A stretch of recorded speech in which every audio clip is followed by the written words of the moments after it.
الرحمن علم القرآن خلق الإنسان علمه البيان الشمس والقمر بحسبان والنجم والشجر يسجدان والسماء رفعها ووضع الميزان ألا تطغوا في الميزان وأقيموا الوزن بالقسط ولا تخسروا الميزان والأرض وضعها للأنام فيها فاكهة والنخل ذات الأكمام والحب ذو العصف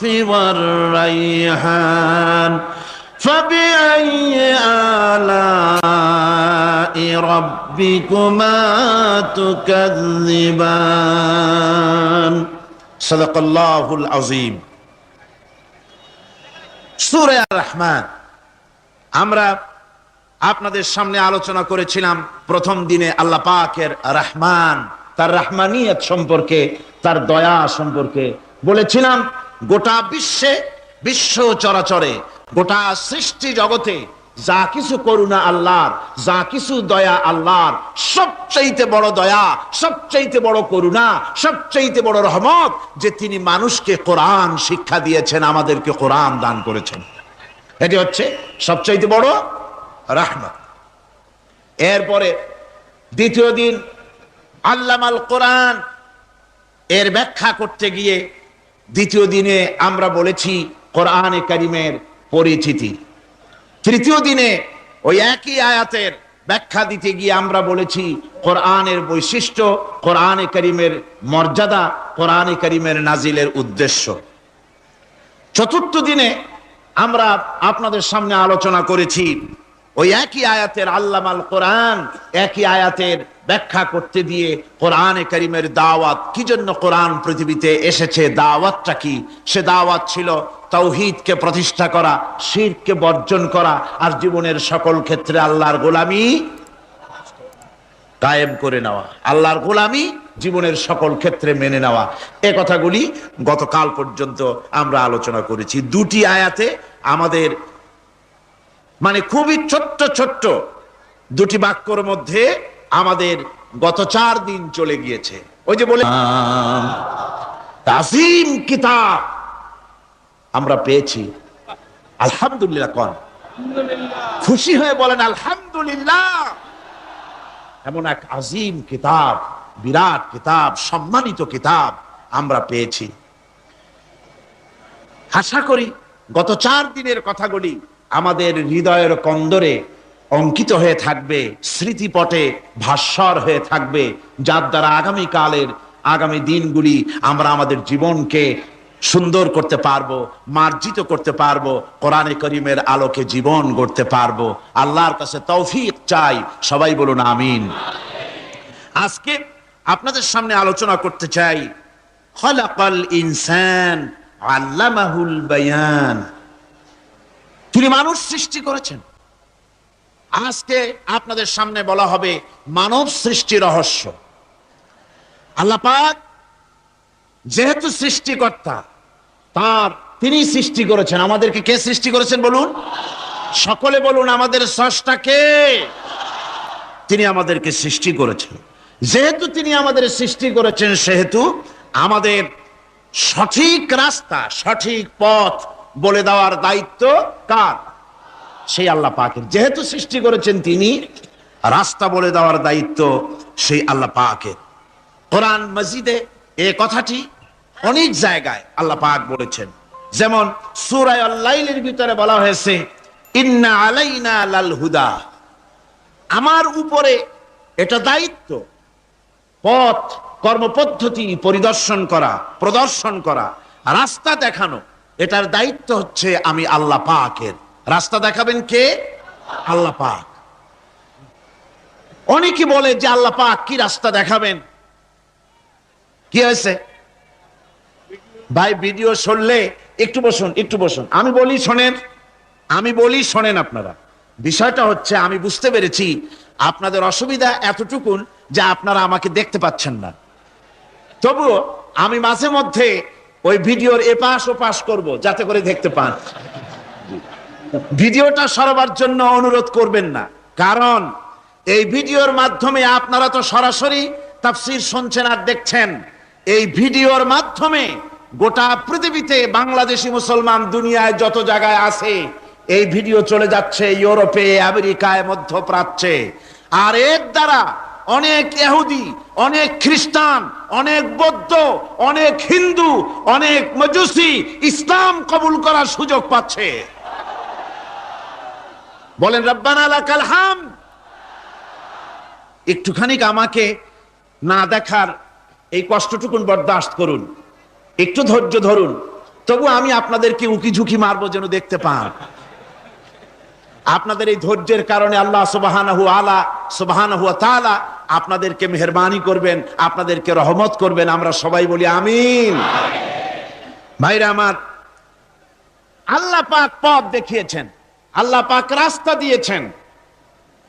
মরুভূমির ভিতরে যে রব্বুল আলামিন পথের নিশানা তৈরি করে দিলেন, যেখানে গভর্নমেন্ট রাস্তা বানাতে পারে না, মরুভূমির ভিতরে যিনি পথের নিশানা বানালেন মানুষ যেন না হারায়। যে আল্লাহ রাব্বুল আলামিন দুর্গম পাহাড়ির ভিতরে গিরিপথ তৈরি করে দিলেন মানুষ যেন হারায় না যায়। সমুদ্রের ভেতরে নাবিকরা দিনের বেলায় সূর্যের আলো দেখে পথ চলে, রাতের আধারে সে যেন গভীর সমুদ্রের ভিতরে হারায় না যায়। আল্লাহ তাই আকাশের ভিতরে তারকা মণ্ডলী খচিত করে রেখেছেন।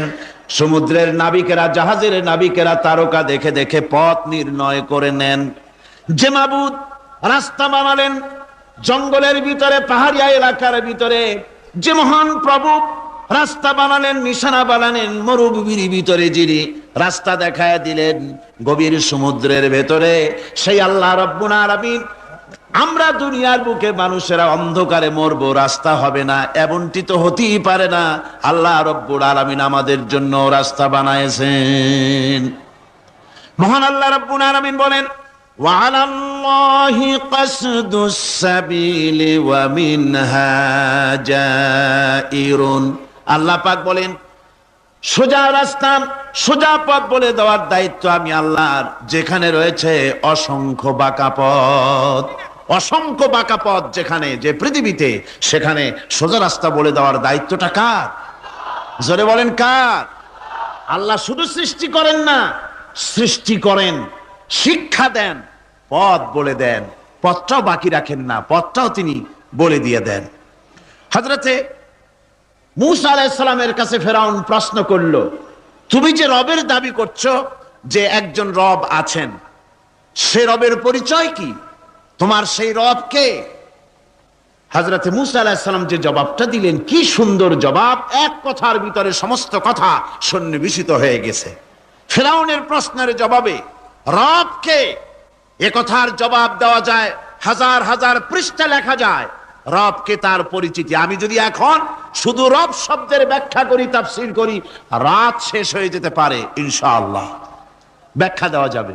কিন্তু মূসা আলাইহিস সালাম কি সুন্দর একটা জবাব দিয়া দিলেন রবকে। শোনো, রব্বুনাল্লাযী আ'তা কুল্লা শাইইন খালকাহু সুম্মা হাদা।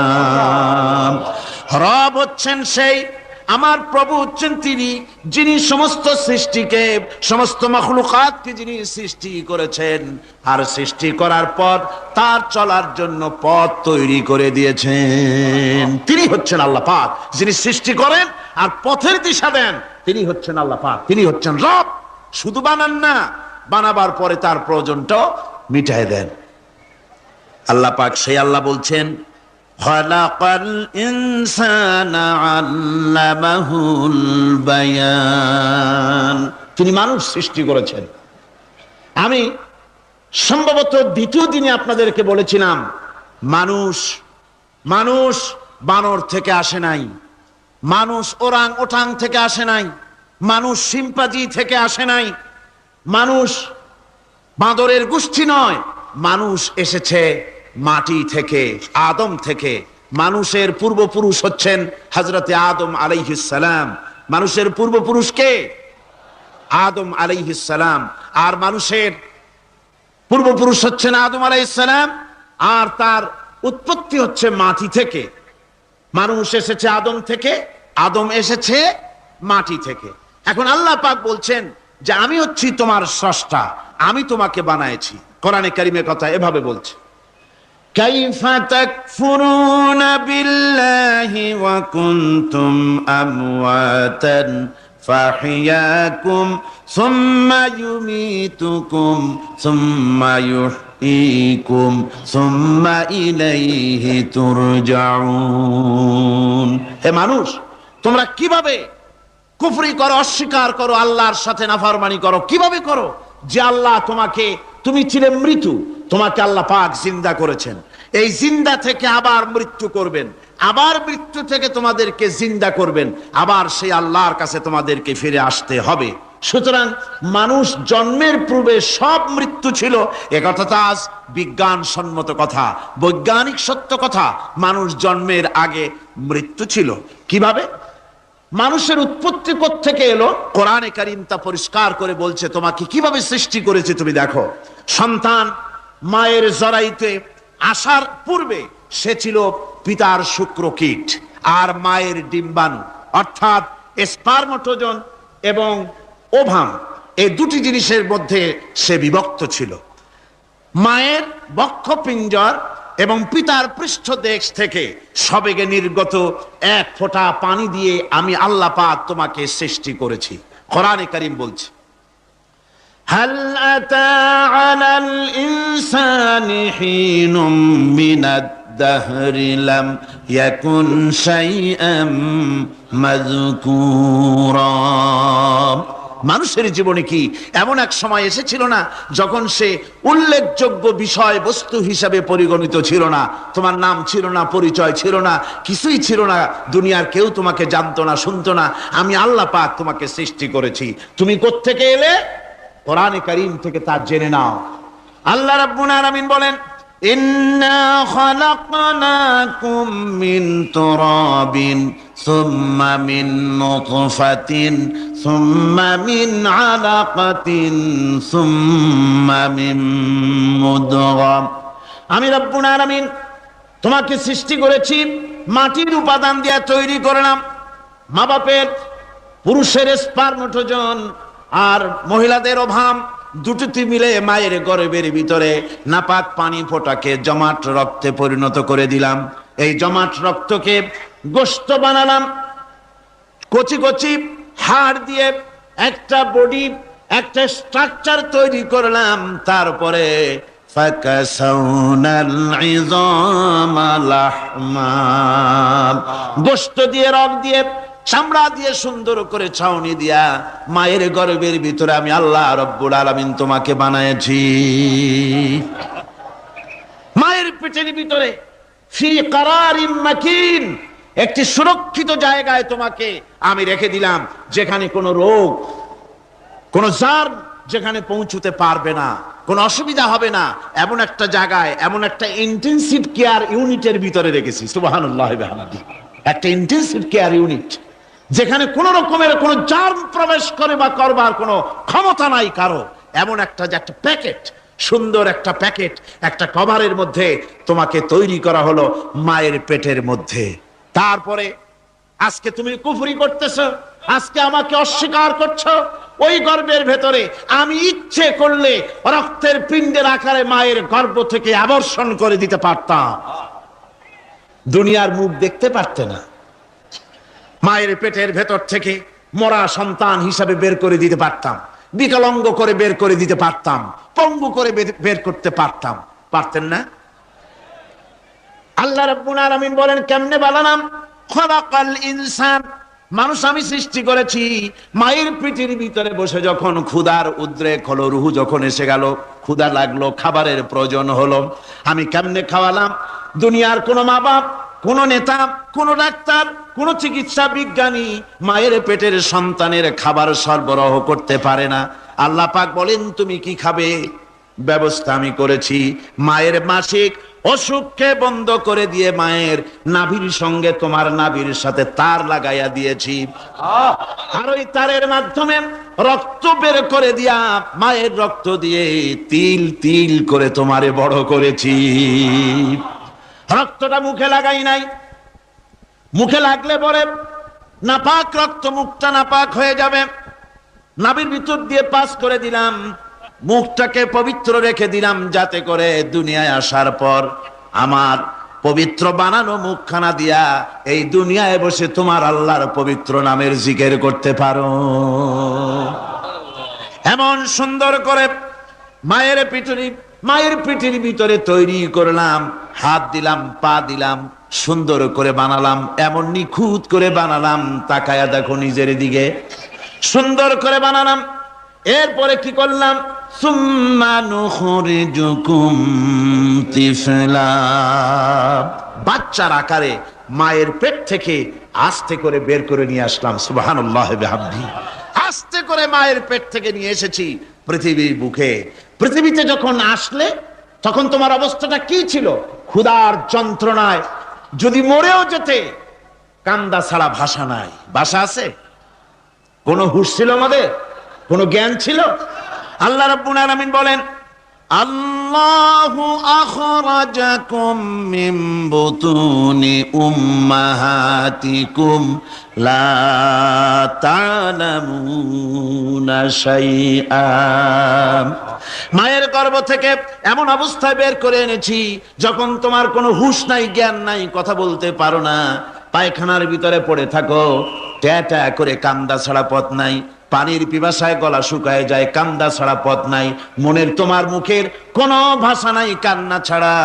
আমি তোমার এমন আল্লাহ, আমি তোমার এমন স্রষ্টা, আমি তোমার এমন রব, তোমার ভাষা নাই বলে মায়ের কলিজার ভেতরে আমি তোমার প্রতি এক দুর্বিনীত মহব্বত পয়দা করে দিয়েছি। তোমার কান্না তোমার মায়ের বুকের মধ্যে শেল বিঁধে যায়। তুমি যখন কাঁদো, কান্নার আওয়াজ যখন মায়ের কানে চলে যায়, হাজারো কাজ ফেলে মা দৌড়াইয়া বাচ্চারে কোলে নেয়। কি খাবে কেউ তৈরি করে না। আল্লাহ রাব্বুল আলামিন বলে, বান্দারে, দুনিয়ায় আসার আগে তুমি কি খাবে, খাবারের বন্দোবস্ত আমি আল্লাহ করেছি, আমি এমন স্রষ্টা। তুমি দুনিয়া আসার 6 মাস আগে তোমার মায়ের বুকের ওপরে তোমার খাদ্য গরম করে আমি আল্লাহ রিজার্ভ করে রেখে দিয়েছি।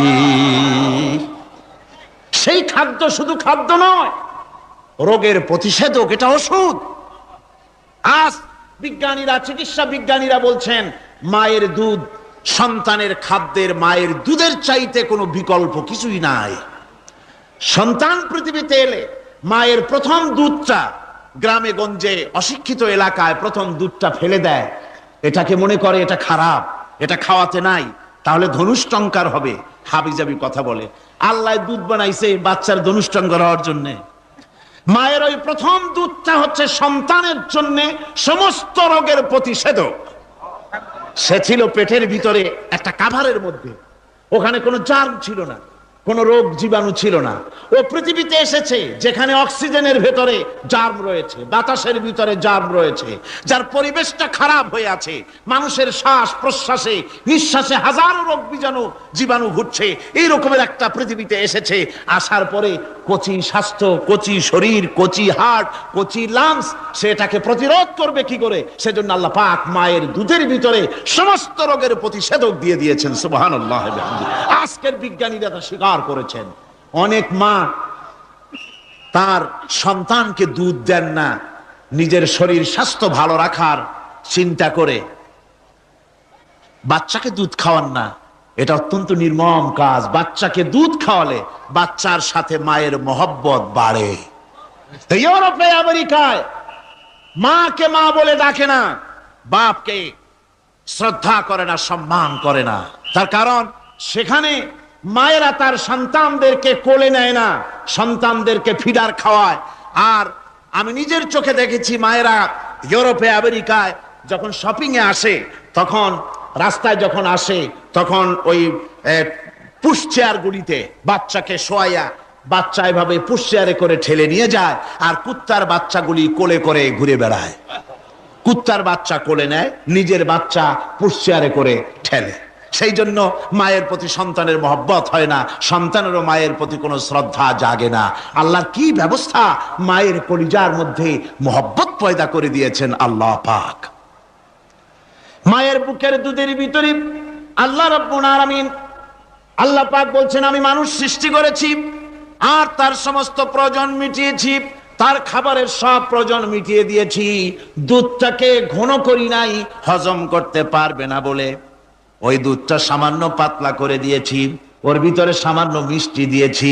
দুধের বোটার ভিতরে একটা ছিদ্র দিলে, চোষা মারলে পরে অনেকগুলি দুধ বেরিয়ে এসে গলাটা আটকে যেত, তোমার কচি কণ্ঠ গলা আটকে যেত, শ্বাস করতে পারতে না। এজন্য মায়ের স্তনের বোটার ভিতরে সূক্ষ্ম সূক্ষ্ম 32টা ছিদ্র করে আস্তে করে দুধ বার করে তোমার জীবন আমি বাঁচাইছি। খলাকাল ইনসান, মানুষ সৃষ্টি করেছি আমি আল্লাহ পাক। সুতরাং যে আল্লাহ পাক এ মানুষ সৃষ্টি করলেন আর মায়ের কলিজার ভিতরে মোহব্বত পয়দা করে দিলেন, সে আল্লাহ পাক বলছেন, খবরদার ওই মাকেও যেন আবার ভুলে যেও না।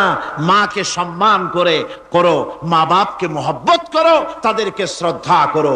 বউ পাইয়া, সুন্দরী স্ত্রী পেয়ে মায়ের কথা ভুলে যেও না। অনেক সাহেব আছে মায়ের কথা ভুলে যায়, স্ত্রীর কথা অনুযায়ী মায়ের উপর অত্যাচার করে, এরকমও বহুত আছে। আল্লাহ পাক বলছেন, শোনো, وَقَضَى رَبُّكَ أَلَّا تَعْبُدُوا إِلَّا إِيَّاهُ وَبِالْوَالِدَيْنِ إِحْسَانًا।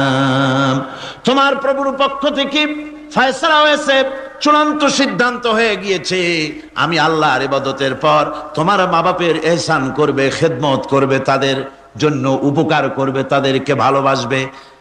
আল্লাহ রাব্বুল আলামিন বলেন, মা বাবার সঙ্গে কেমনে কথা বলবে, তাদের সাথে কিভাবে আচরণ করবে, আল্লাহ তাও শিখিয়ে দিয়েছেন। আল্লাহ পাক বলেন, ওয়ালা তাকুল লাহুমা ওয়া কুল লাহুমা কাওলান কারীমা। মা বাবার সাথে সম্মানজনক কথা বলো। ওয়া কুল লাহুমা কাওলান কারীমা, সম্মানজনক কথা বলো। মাথায় ঝাঁকি দিয়ে রাগ করে চোখ মোটা করে কথা বলো না।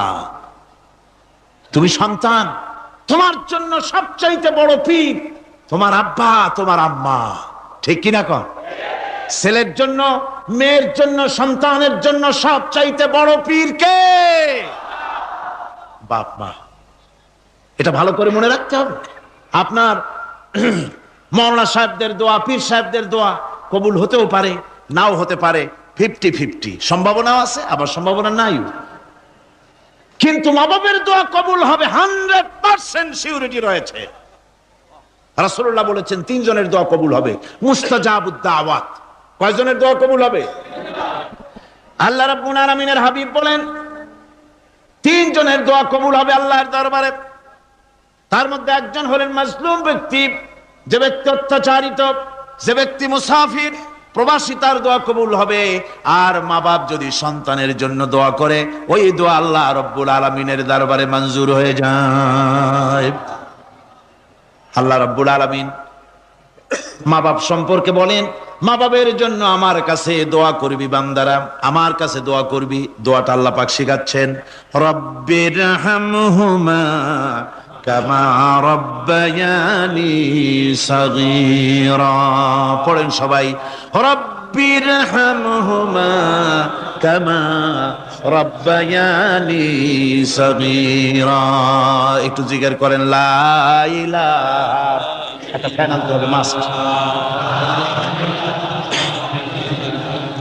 লা ইলাহা ইল্লাল্লাহ, লা ইলাহা ইল্লাল্লাহ, লা ইলাহা ইল্লাল্লাহ, লা ইলাহা ইল্লাল্লাহ মুহাম্মাদুর রাসূলুল্লাহ। আমার ভাইরা, আল্লাহ পাক শিখাচ্ছেন, বান্দা তোর মা বাপের জন্য আমার কাছে দোয়া কর। আয় আল্লাহ, আয় রব, আয় আমার প্রভু, আমার মা বাপ যেমন ছোটবেলায় আমাকে স্নেহের কোলে লালন পালন করেছে, আয় আমার আল্লাহ তুমি আমার মা বাপকে তোমার রহমতের কোলে লালন পালন করো। আল্লাহ শিখাই দিয়েছেন। আমার ভাইরা, প্রত্যেক নামাজের পরে এই দোয়াটা ভুলে যাবেন না। ভুলে যাবেন? ভুলে যাবেন? আমার ভাইরা, আমার বোনেরা, সবাই প্রত্যেক নামাজের পরে পড়বেন রাব্বির হামহুমা কামা রাব্বায়ানি সগীরা। এই দোয়া করতে কেউ ভুলে যাবেন না। আল্লাহ রাব্বুল আলামিন বলে, বান্দারে وَوَصَّيْنَا الْإِنسَانَ بِوَالِدَيْهِ إِحْسَانًا حَمَلَتْهُ أُمُّهُ كُرْهًا وَوَضَعَتْهُ كُرْهًا। আল্লাহ পাক বলেন, আমি পৃথিবীর সমস্ত মানব মণ্ডলীকে উপদেশ দিয়েছি, মা বাপকে সম্মান করো, শ্রদ্ধা করো, তাদের উপকার করো। তার কারণ হলো তোমার মা তোমাকে গর্ভে ধারণ করেছে অত্যন্ত কষ্টের সাথে। আল্লাহ বলতেছেন, মা তোমাকে গর্ভ ধারণ করেছে অত্যন্ত কষ্টের সাথে, এরপরে তোমাকে ডেলিভারি করেছেন অত্যন্ত কষ্টের সাথে, তোমাকে ডেলিভারি করেছেন। আমার ভাইয়েরা, জনাব অধ্যাপক মফিজুর রহমান সাহেব আমাকে বলছেন যে মাহফিলের চতুর্দিকে তার কাছে ওনাদের কাছে রিপোর্ট এসেছে এক শ্বাসরুদ্ধকর পরিবেশ সৃষ্টি হয়ে গিয়েছে। মহিলাদের ভেতরে 3 জন নাকি সেন্সলেস হয়ে পড়েছেন, এত প্রচন্ড ভিড় হয়েছে সেখানে। আমি আপনারা দোয়া করুন আল্লাহ যেন এই মাহফিলকে সুন্দর রূপে পরিচালিত করে দেন, রহমতের হাওয়া যেন বহায় দেন। জোরে কোন আমিন, আরো জোরে কোন আমিন। আমি দেখতে পাচ্ছি আপনারা ঠাসাঠাসি করে বসেছেন, তারপরেও আল্লাহ পাক কোরআন শরীফে বলেছেন, তোমরা যদি অপর ভাইকে একটু জায়গা করে দাও, নিজের জায়গা কম করে, আল্লাহ বেহেশতের মধ্যে তোমার জায়গা বাড়াই দিবেন। আল্লাহ পাক কোরআন শরীফে বলেছেন। আমি সমস্ত মুসলমান একজনও দাঁড়াবেন না, এক বান্দাও দাঁড়াবেন না। বসা অবস্থায় আপনারা সামনের দিকে চেপে আসেন। এই মঞ্চের দিকে বসা অবস্থায় সমস্ত মানুষ নড়ে চড়ে বসেন, হরকতে বরকত হবে, নড়ে চড়ে বসেন। আর এই ফাঁকে দাঁড়াবেন না, খবরদার। বসা অবস্থায় মঞ্চের দিকে চেপে আসেন আর জোরে সোরে মহব্বতের সাথে জিকির করেন, লা ইলাহা ইল্লাল্লাহ। গভীর রাত্রে মানুষ সব ঘুমায় যায়, গর্ভবতী মা ঘুমাতে পারে না, সন্তান পেটের ভিতরে, হাঁটু দিয়া গুতা মেরেছে, পা দিয়া লাথি মেরেছে। মা চরম শীতের রাত্রে, প্রচন্ড শীতের রাতে গায়ের লেপটা সরায় দিয়া মা একবার দাঁড়ায় আর একবার বসে, একবার দেওয়ালের সাথে হেলান দিয়া দাঁড়ায়, কষ্ট করে রাতটারে কাটায় দেয়। আবার সারাদিন সংসারের জন্য কাজ করেছেন, রান্না বান্না করেছেন মা, সকলকে খাওয়াইয়া মা শেষের দিকে খেতে গেছেন। যখন নিজে খেতে গেলেন, খাবারের ক্ষুধা নিয়ে, পেট ক্ষুধা নিয়ে খেতে বসেছেন, পেটের ভিতরে সন্তান লাথি মেরেছে, পেটের মধ্যে ঘুষা মেরেছে, হাঁটু দিয়া গুতা মেরেছে, ভরা পেটে, পেটের ভিতরে সন্তান গুতা মারলো হাঁটু দিয়া, মাথা দিয়া। মা ক্ষুধা রয়েছে পেটে, খেতে পারলেন না, বেদনা শুরু হয়েছে। খাবারের থালাটা ঠেলে দিয়ে মা দাঁড়ালেন, বসলেন, চোখের পানি ফেললেন। এভাবে করে মা একটা দুইটা দিন নয়, 10টি মাস পর্যন্ত সন্তানটাকে পেটের মধ্যে নিয়ে, একটা জীবিত মানুষ আর একটা জীবিত সন্তান পেটের মধ্যে নিয়ে নড়াচড়া করছেন, চলাফেরা করছেন। কিতাবের মধ্যে এসেছে, রাতের বেলায় মা যে ঘুমাতে পারেন না, সন্তানের নড়াচড়ার কারণে রাতভর ইবাদত করলে যত সওয়াব পাওয়া যেত, আল্লাহ ওই সওয়াব মায়ের আমলনামায় লিখে দেন। সন্তান পেটে থাকার কারণে খেতে পারে না, পেট ভরে ক্ষুধায় কষ্ট পায় মা। এই জন্যে 10 মাস ধরে রোজা রাখলে যে সওয়াব হতো, আল্লাহ রাব্বুল আলামিন মায়ের আমলনামায় রোজার সওয়াব লিখে দেন। 10 মাস পুরে গেল, সন্তান ডেলিভারির সময় চলে এলো। মায়ের মন বিমর্ষ, সন্তান ডেলিভারি হবে, না জানি মরে যায় নাকি, না জানি অপারেশন লাগে নাকি, কি অবস্থা হবে। মা খেতে পারে না, মুখটা শুকায়া যায়। ডেলিভারির সময় যখন আসে, মা বাবার কাছ থেকে বিদায় নিয়ে যায়, স্বামীকে একান্তে গোপনে ডেকে নিয়ে বলে, প্রাণের স্বামী, দীর্ঘদিন একসঙ্গে ঘর কন্যা করেছি, অপরাধ হয়ে যেতে পারে, আমারে মাফ করে দিও। আমার মনে হয় এবার আমি আর বাঁচবো না। সংসার থাকলো, চাবি থাকলো, সব বুঝে নাও, আমারে মাফ করে দিও। মা চলে গেল সতিকা গৃহে, ক্লিনিকে চলে গেল, অপারেশন থিয়েটারে চলে গেল অথবা ডেলিভারির জায়গায় চলে গেল, ডেলিভারি পেইন শুরু হয়ে গেল, বেদনা শুরু হয়ে গেল। এক একটা বেদনা যেন মায়ের এক একটা মৃত্যু যন্ত্রণা শুরু হয়ে যায়। এমন যন্ত্রণা, প্রসব বেদনা দুনিয়ার ভুক্তভোগী মা ছাড়া আর কেউ জানে না। এই চরম বেদনার ভেতর দিয়ে, চরম কষ্টের ভিতরে মা যখন একটা বাচ্চা প্রসব করলো, জিহাদের ময়দানের মতো মা রক্তাক্ত হয়ে গেলেন, সন্তান দুনিয়ায় এলো। মা তখন অস্থির থাকেন। এত বড় বিরাট কষ্টের ভিতরে আল্লাহ রাব্বুল আলামিন বলেন, সন্তান যখন ডেলিভারি হয়ে গেল, মায়ের মনের ভিতরে আমি তখন এই ফিলিংস, এই টেন্ডেন্সি জাগ্রত করে দিই, দেখ কি হয়েছে। মা তখন দেখতে চায় কি হয়েছে। মায়ের সামনে যখন এত কষ্টের, হৃদয় রিংরণ, কলিজার 32টি নাড়ি ছেঁড়া যন্ত্রণার সন্তান যখন মায়ের চোখের সামনে আসে, আল্লাহ পাক বলেন, মা যখন তার ছেলের মুখের দিকে তাকায়, মেয়ের মুখের দিকে তাকায়, আল্লাহ বলেন 10 মাসের পেটে ধরা কষ্ট আর ডেলিভারির সব কষ্ট মায়ের মন থেকে মুছে ফেলে দেই। আল্লাহ রাব্বুল আলামিন বলেন, খবরদার দুনিয়ার মানুষ, এমন মায়ের সাথে নাফরমানি করবি না, এ মায়ের সাথে নাফরমানি করবি না, মাকে সম্মান করবি, মার কাছে দোয়া চাবি। দুনিয়ায় যদি সম্মান চাও, রিজেক্ট চাও, মায়ের পায়ে ধরে কাঁদো। মায়ের জাতি অনেক সম্মান তার। রাসূল করিম সাল্লাল্লাহু আলাইহি সাল্লামকে প্রশ্ন করা হয়েছে, হুজুর খেদমত করব কার? হুজুর কয় মায়ের। তারপরে কার? হুজুর কয় মায়ের। তারপরে কার? হুজুর বলেন মায়ের। তারপরে কার? তোমার পিতার। 3 গুণ। তোর মায়ের মর্যাদা 3 গুণ বেশি, তোর বাপের চাইতে মর্যাদা বেশি। সুবহানাল্লাহ পড়ে। আর আজকে ইসলামের শত্রুরা তারা বলে যে ইসলাম নারীর অধিকার আদায় করে নাই। নারীর অধিকার ইসলাম দেয় নাই তো কে দিয়েছে? আমার বন্ধুগণ, বিশ্ব নবী জনাব মুহাম্মদ রাসূলুল্লাহ সাল্লাল্লাহু আলাইহি ওয়াসাল্লাম মসজিদে নববীর ভিতরে বসে আছেন।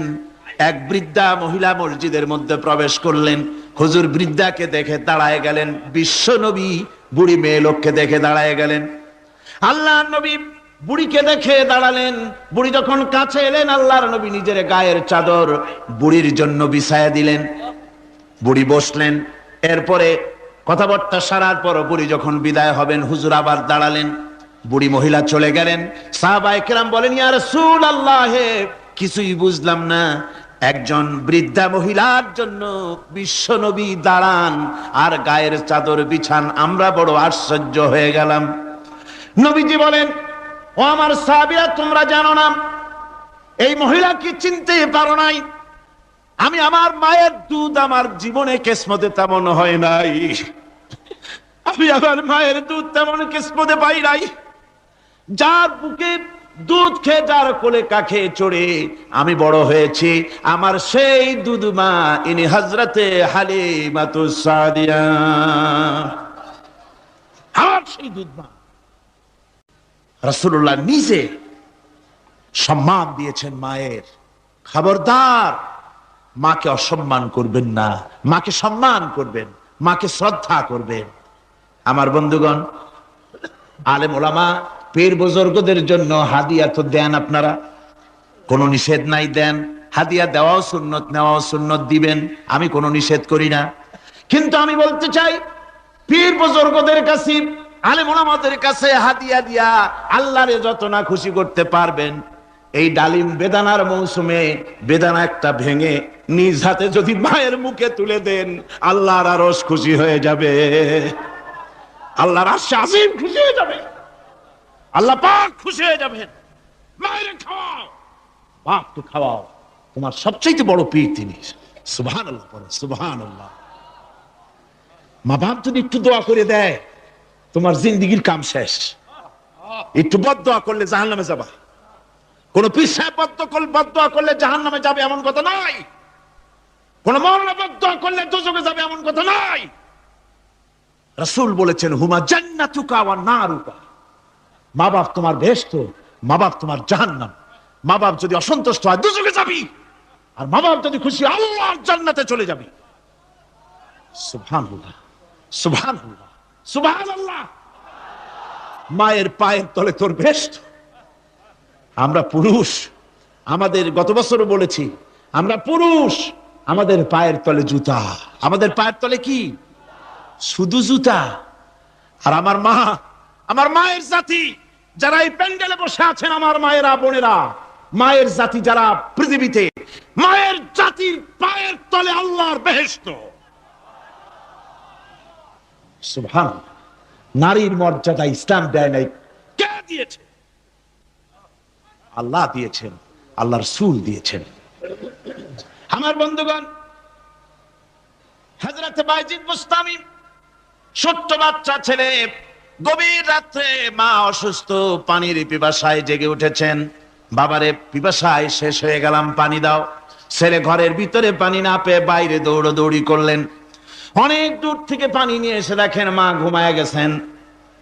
পানি নিয়ে দাঁড়ানো পৌষ মাস, মাঘ মাসের শীতের রাত, ফজরের সময় মায়ের ঘুম ভেঙে গেল।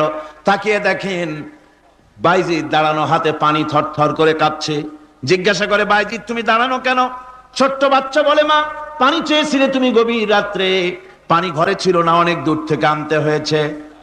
মা বলছে, ঘুমাও নাই কেন গ্লাস থুইয়া? বাচ্চা বলে, ঘুমাই নাই। তুমি যদি আবার পানি চাও, সময় মতো যদি দিতে না পারি, মা তোমার কষ্ট হবে।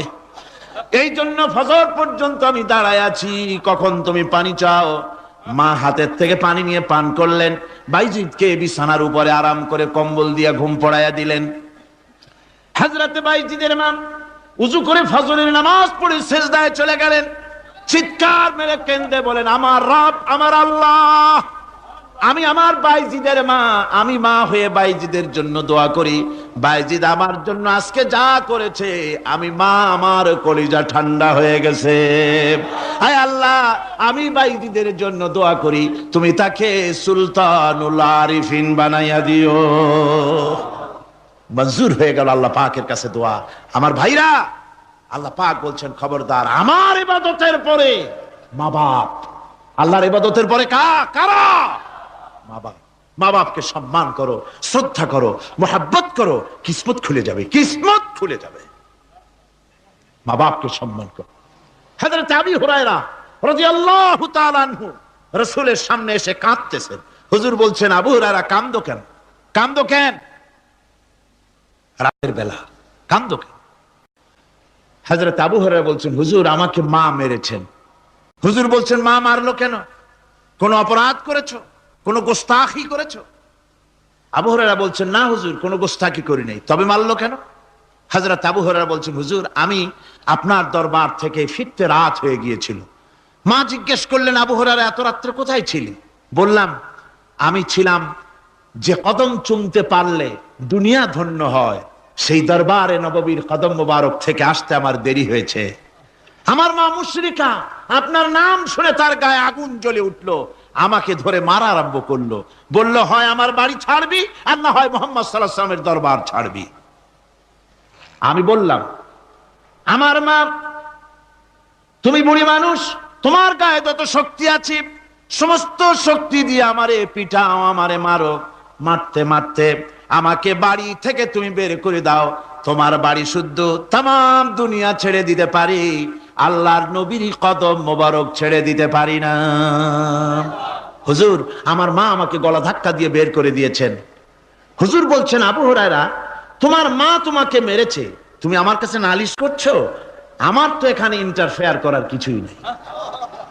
সুবহানাল্লাহ, সুবহানাল্লাহ।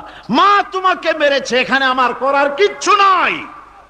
বিশ্ব নবী বলছেন, এত বড় পাওয়ারফুল নবী, লেজিসলেটিভ পাওয়ার, সারে আল্লাহ তাকে বানিয়েছেন শরীয়ত প্রণেতা।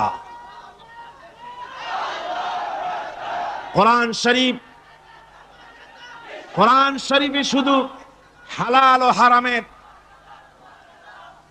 হালাল এবং হারামের, বৈধ এবং অবৈধের সীমারেখা শুধু কোরআনই ঠিক করেন, রাসূলের জন্য আল্লাহ ছেড়ে দিয়েছেন। আল্লাহ রাসূলও হারাম, হালাল এবং হারামের বৈধতা অবৈধতার সীমারেখা নির্ধারণ করেছেন। এত বড় ক্ষমতা তার, এত বড় পাওয়ারফুল বিশ্বনবী। তিনি বলছেন, মা মেরেছে, আমার করার কিছু নাই। চিন্তা করেন কত বড় কথা, এ কথা লোড কত। হযরত আবু হুরায়রা বলেন, ইয়া রাসূলুল্লাহ, মা আমাকে মেরেছেন, আমি আল্লাহর নবীর কাছে মায়ের বিরুদ্ধে নালিশ করতে আসি নাই। বললেন, কেন এসেছো? হযরত আবু হুরায়রা বলেন, হুজুর এসেছি একটা কারণে। আমি জানি আল্লাহ নবী যদি আল্লাহর দরবারে হাত উঠায়া কোনো জিনিস বলে, আল্লাহ রাব্বুল আলামিন সঙ্গে সঙ্গে মঞ্জুর করে নেন। হুজুর আমি এসেছি, মেহেরবানি করে দোয়া করুন আমার মাকে যেন আল্লাহ হেদায়েত নসিব করে দেন। আল্লাহ নবী হাত উঁচু করে বললেন, আল্লাহুম্মা হিদি উম্মা আবি হুরায়রা, আয় আল্লাহ আমি দোয়া করি আবু হুরায়রার মাকে তুমি হেদায়েত নসিব করে দাও। রাসূলুল্লাহ দোয়া করছেন আর আবু হুরায়রা সমানে দৌড়াচ্ছেন। তিনি দৌড়াচ্ছেন, পেছন থেকে কয়েকজনে আবু হুরায়রার জামা টেনে ধরেছে, দৌড়ো। তাদের জানা আবু হুরায়রা খুব ভদ্রলোক মানুষ, কোন ঝড় ঝামেলার মধ্যে থাকে না, রাগ সাগ করে না, চিৎকার মারে না, দৌড় মারে না, এত ভদ্র শরীর, দৌড়ায় কেন? না জানি কোন বিপদ বুঝি ঘটে গেছে। পিছন থেকে জামা টেনে ধরে বলে, দৌড়াও কেন? হযরত আবু হুরায়রা জামা সাহাবীর হাত থেকে ছিনায় নিয়ে বলেন, জামা ছেড়ে দাও, আমাকে দৌড়াতে দাও। আমি দৌড়াইয়া বাড়ি যে দেখতে চাই, আমি দৌড়াইয়া আগে আমার বাড়ি পৌঁছতে পারলাম না, আমি যাওয়ার আগে আমার আল্লাহর নবীর দোয়া আমার বাড়ি পৌঁছে গেছে,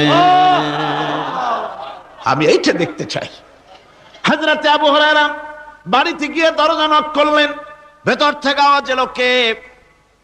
হযরত আবু হুরায়রা বলেন, মা আমি তোমার আবু হুরায়রা ফিরে এসেছি। মা বলছেন, বাবা অপেক্ষা করো, দরজা খুলতেছি।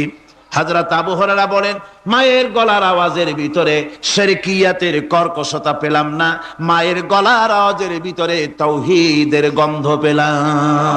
আমার মনে হলো নবীর নিক্ষিপ্ত তীর তার নিশানায় পৌঁছে গেছে।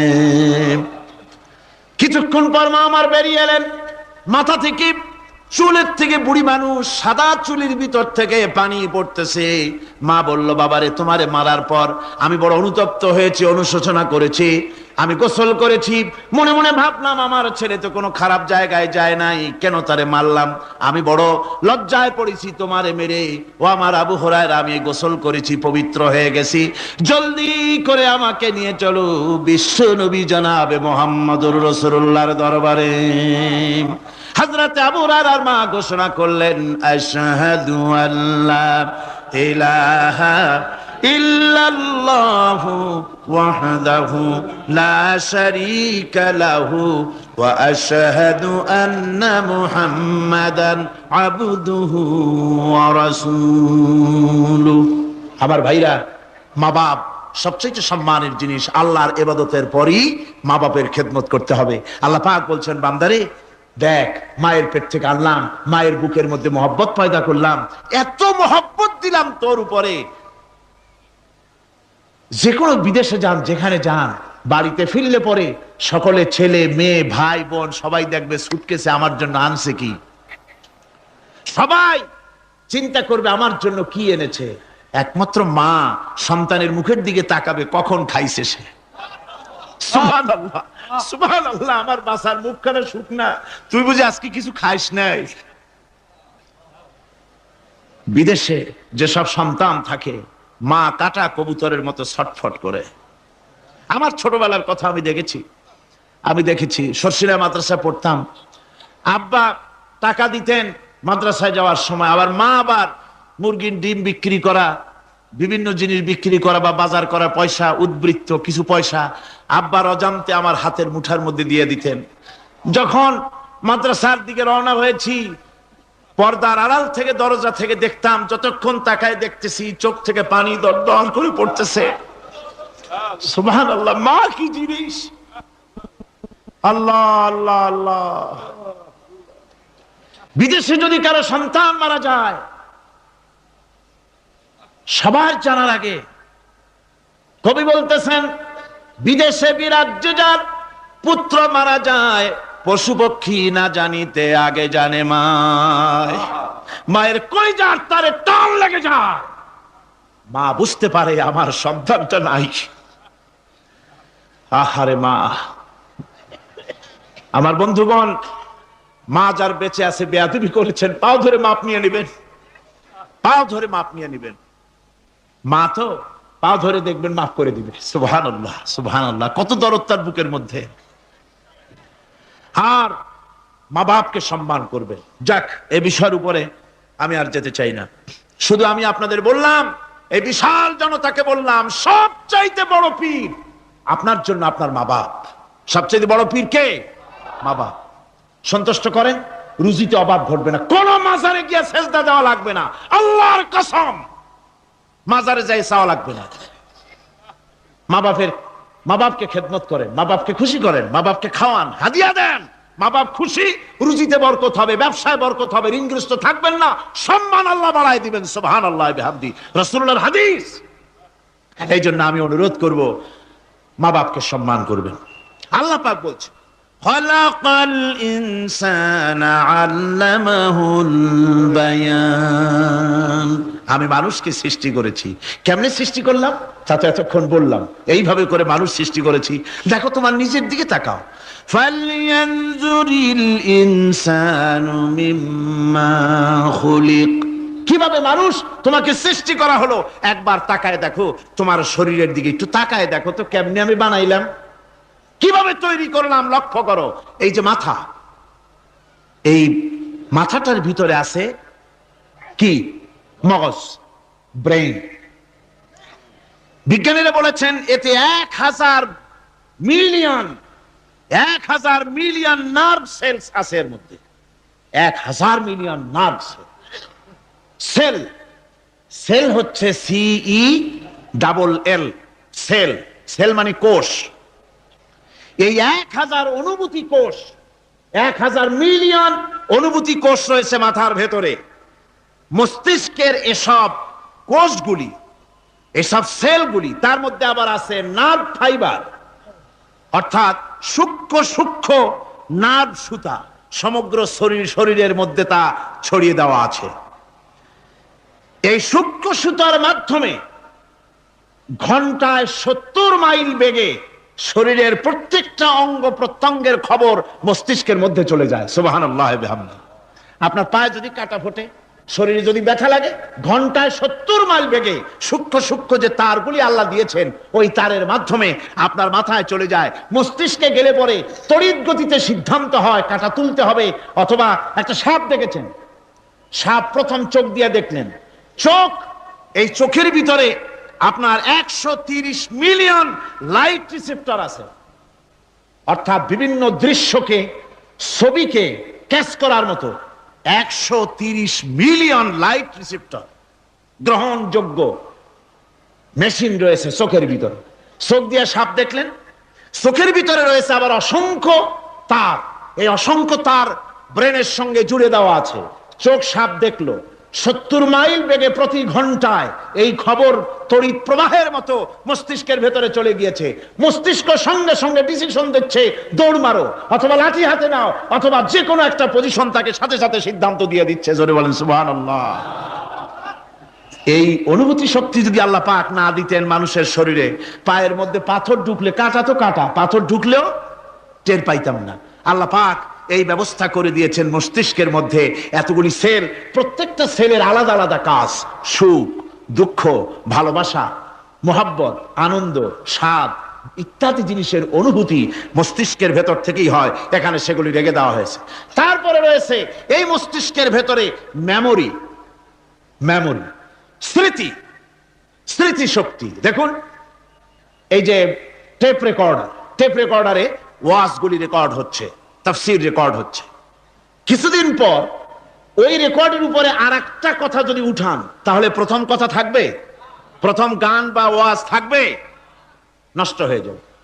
কিন্তু আল্লাহ রাব্বুল আলামিন আপনার আমার মাথার ভিতরে এমন এক ফিতা দিয়ে দিয়েছেন, এমন একটা মেমোরি ফিতা দিয়েছেন, যেই ফিতার ভিতরে হাজার হাজার, লক্ষ লক্ষ, কোটি কোটি সমস্ত কথাগুলি ধরবে, আপনি মুখস্থ করতে পারবেন। আগে যা মুখস্থ করেছেন, পরে মুখস্থ করলে পরে আগেরটা মুছে যাবে না। সুবহানাল্লাহ বিহামদিহি। কি সুন্দর করে মস্তিষ্কের ভেতরে এই মেমোরি শক্তিকে আল্লাহ পাক তৈরি করে দিয়েছেন। চিন্তা করলে মাথা নত হয়ে যাবে আল্লাহর দরবারে।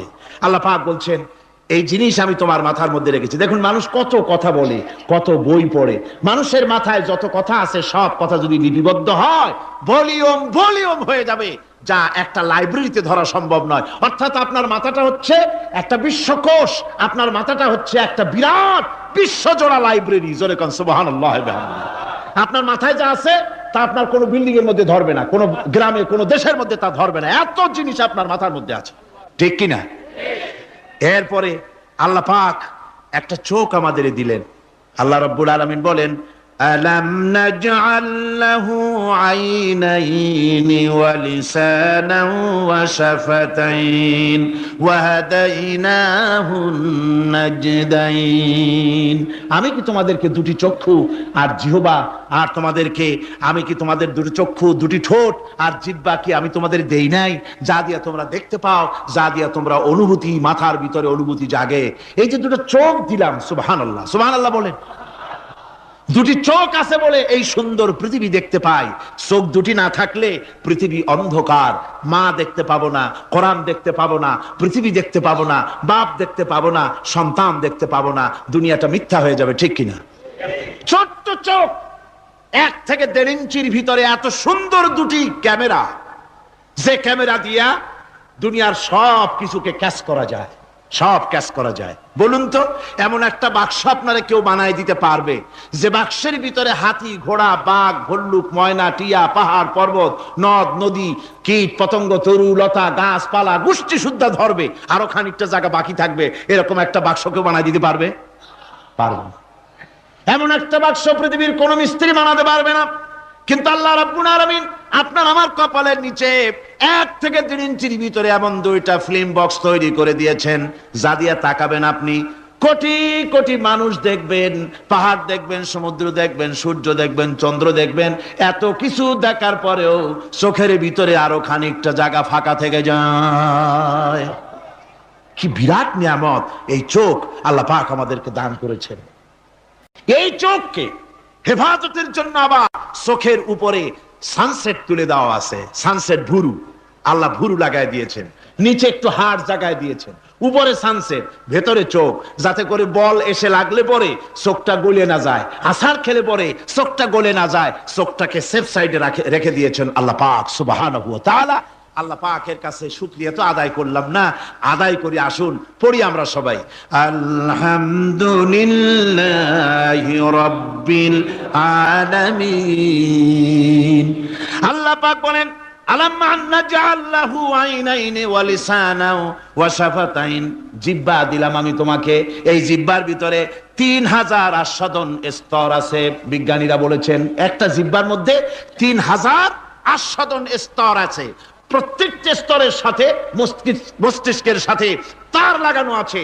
জিহ্বায় সব জিনিসের টেস্ট নেবেন আর তার অনুভূতি, তার স্বাদটা ওখানে টের পাবে মস্তিষ্কের ভেতরে। এই জিহ্বা আল্লাহ পাক দান করে দিলেন মুখের মধ্যে। সুবহানাল্লাহি ওয়া বিহামদিহি। সব রকমের স্বাদ পান না একরকম?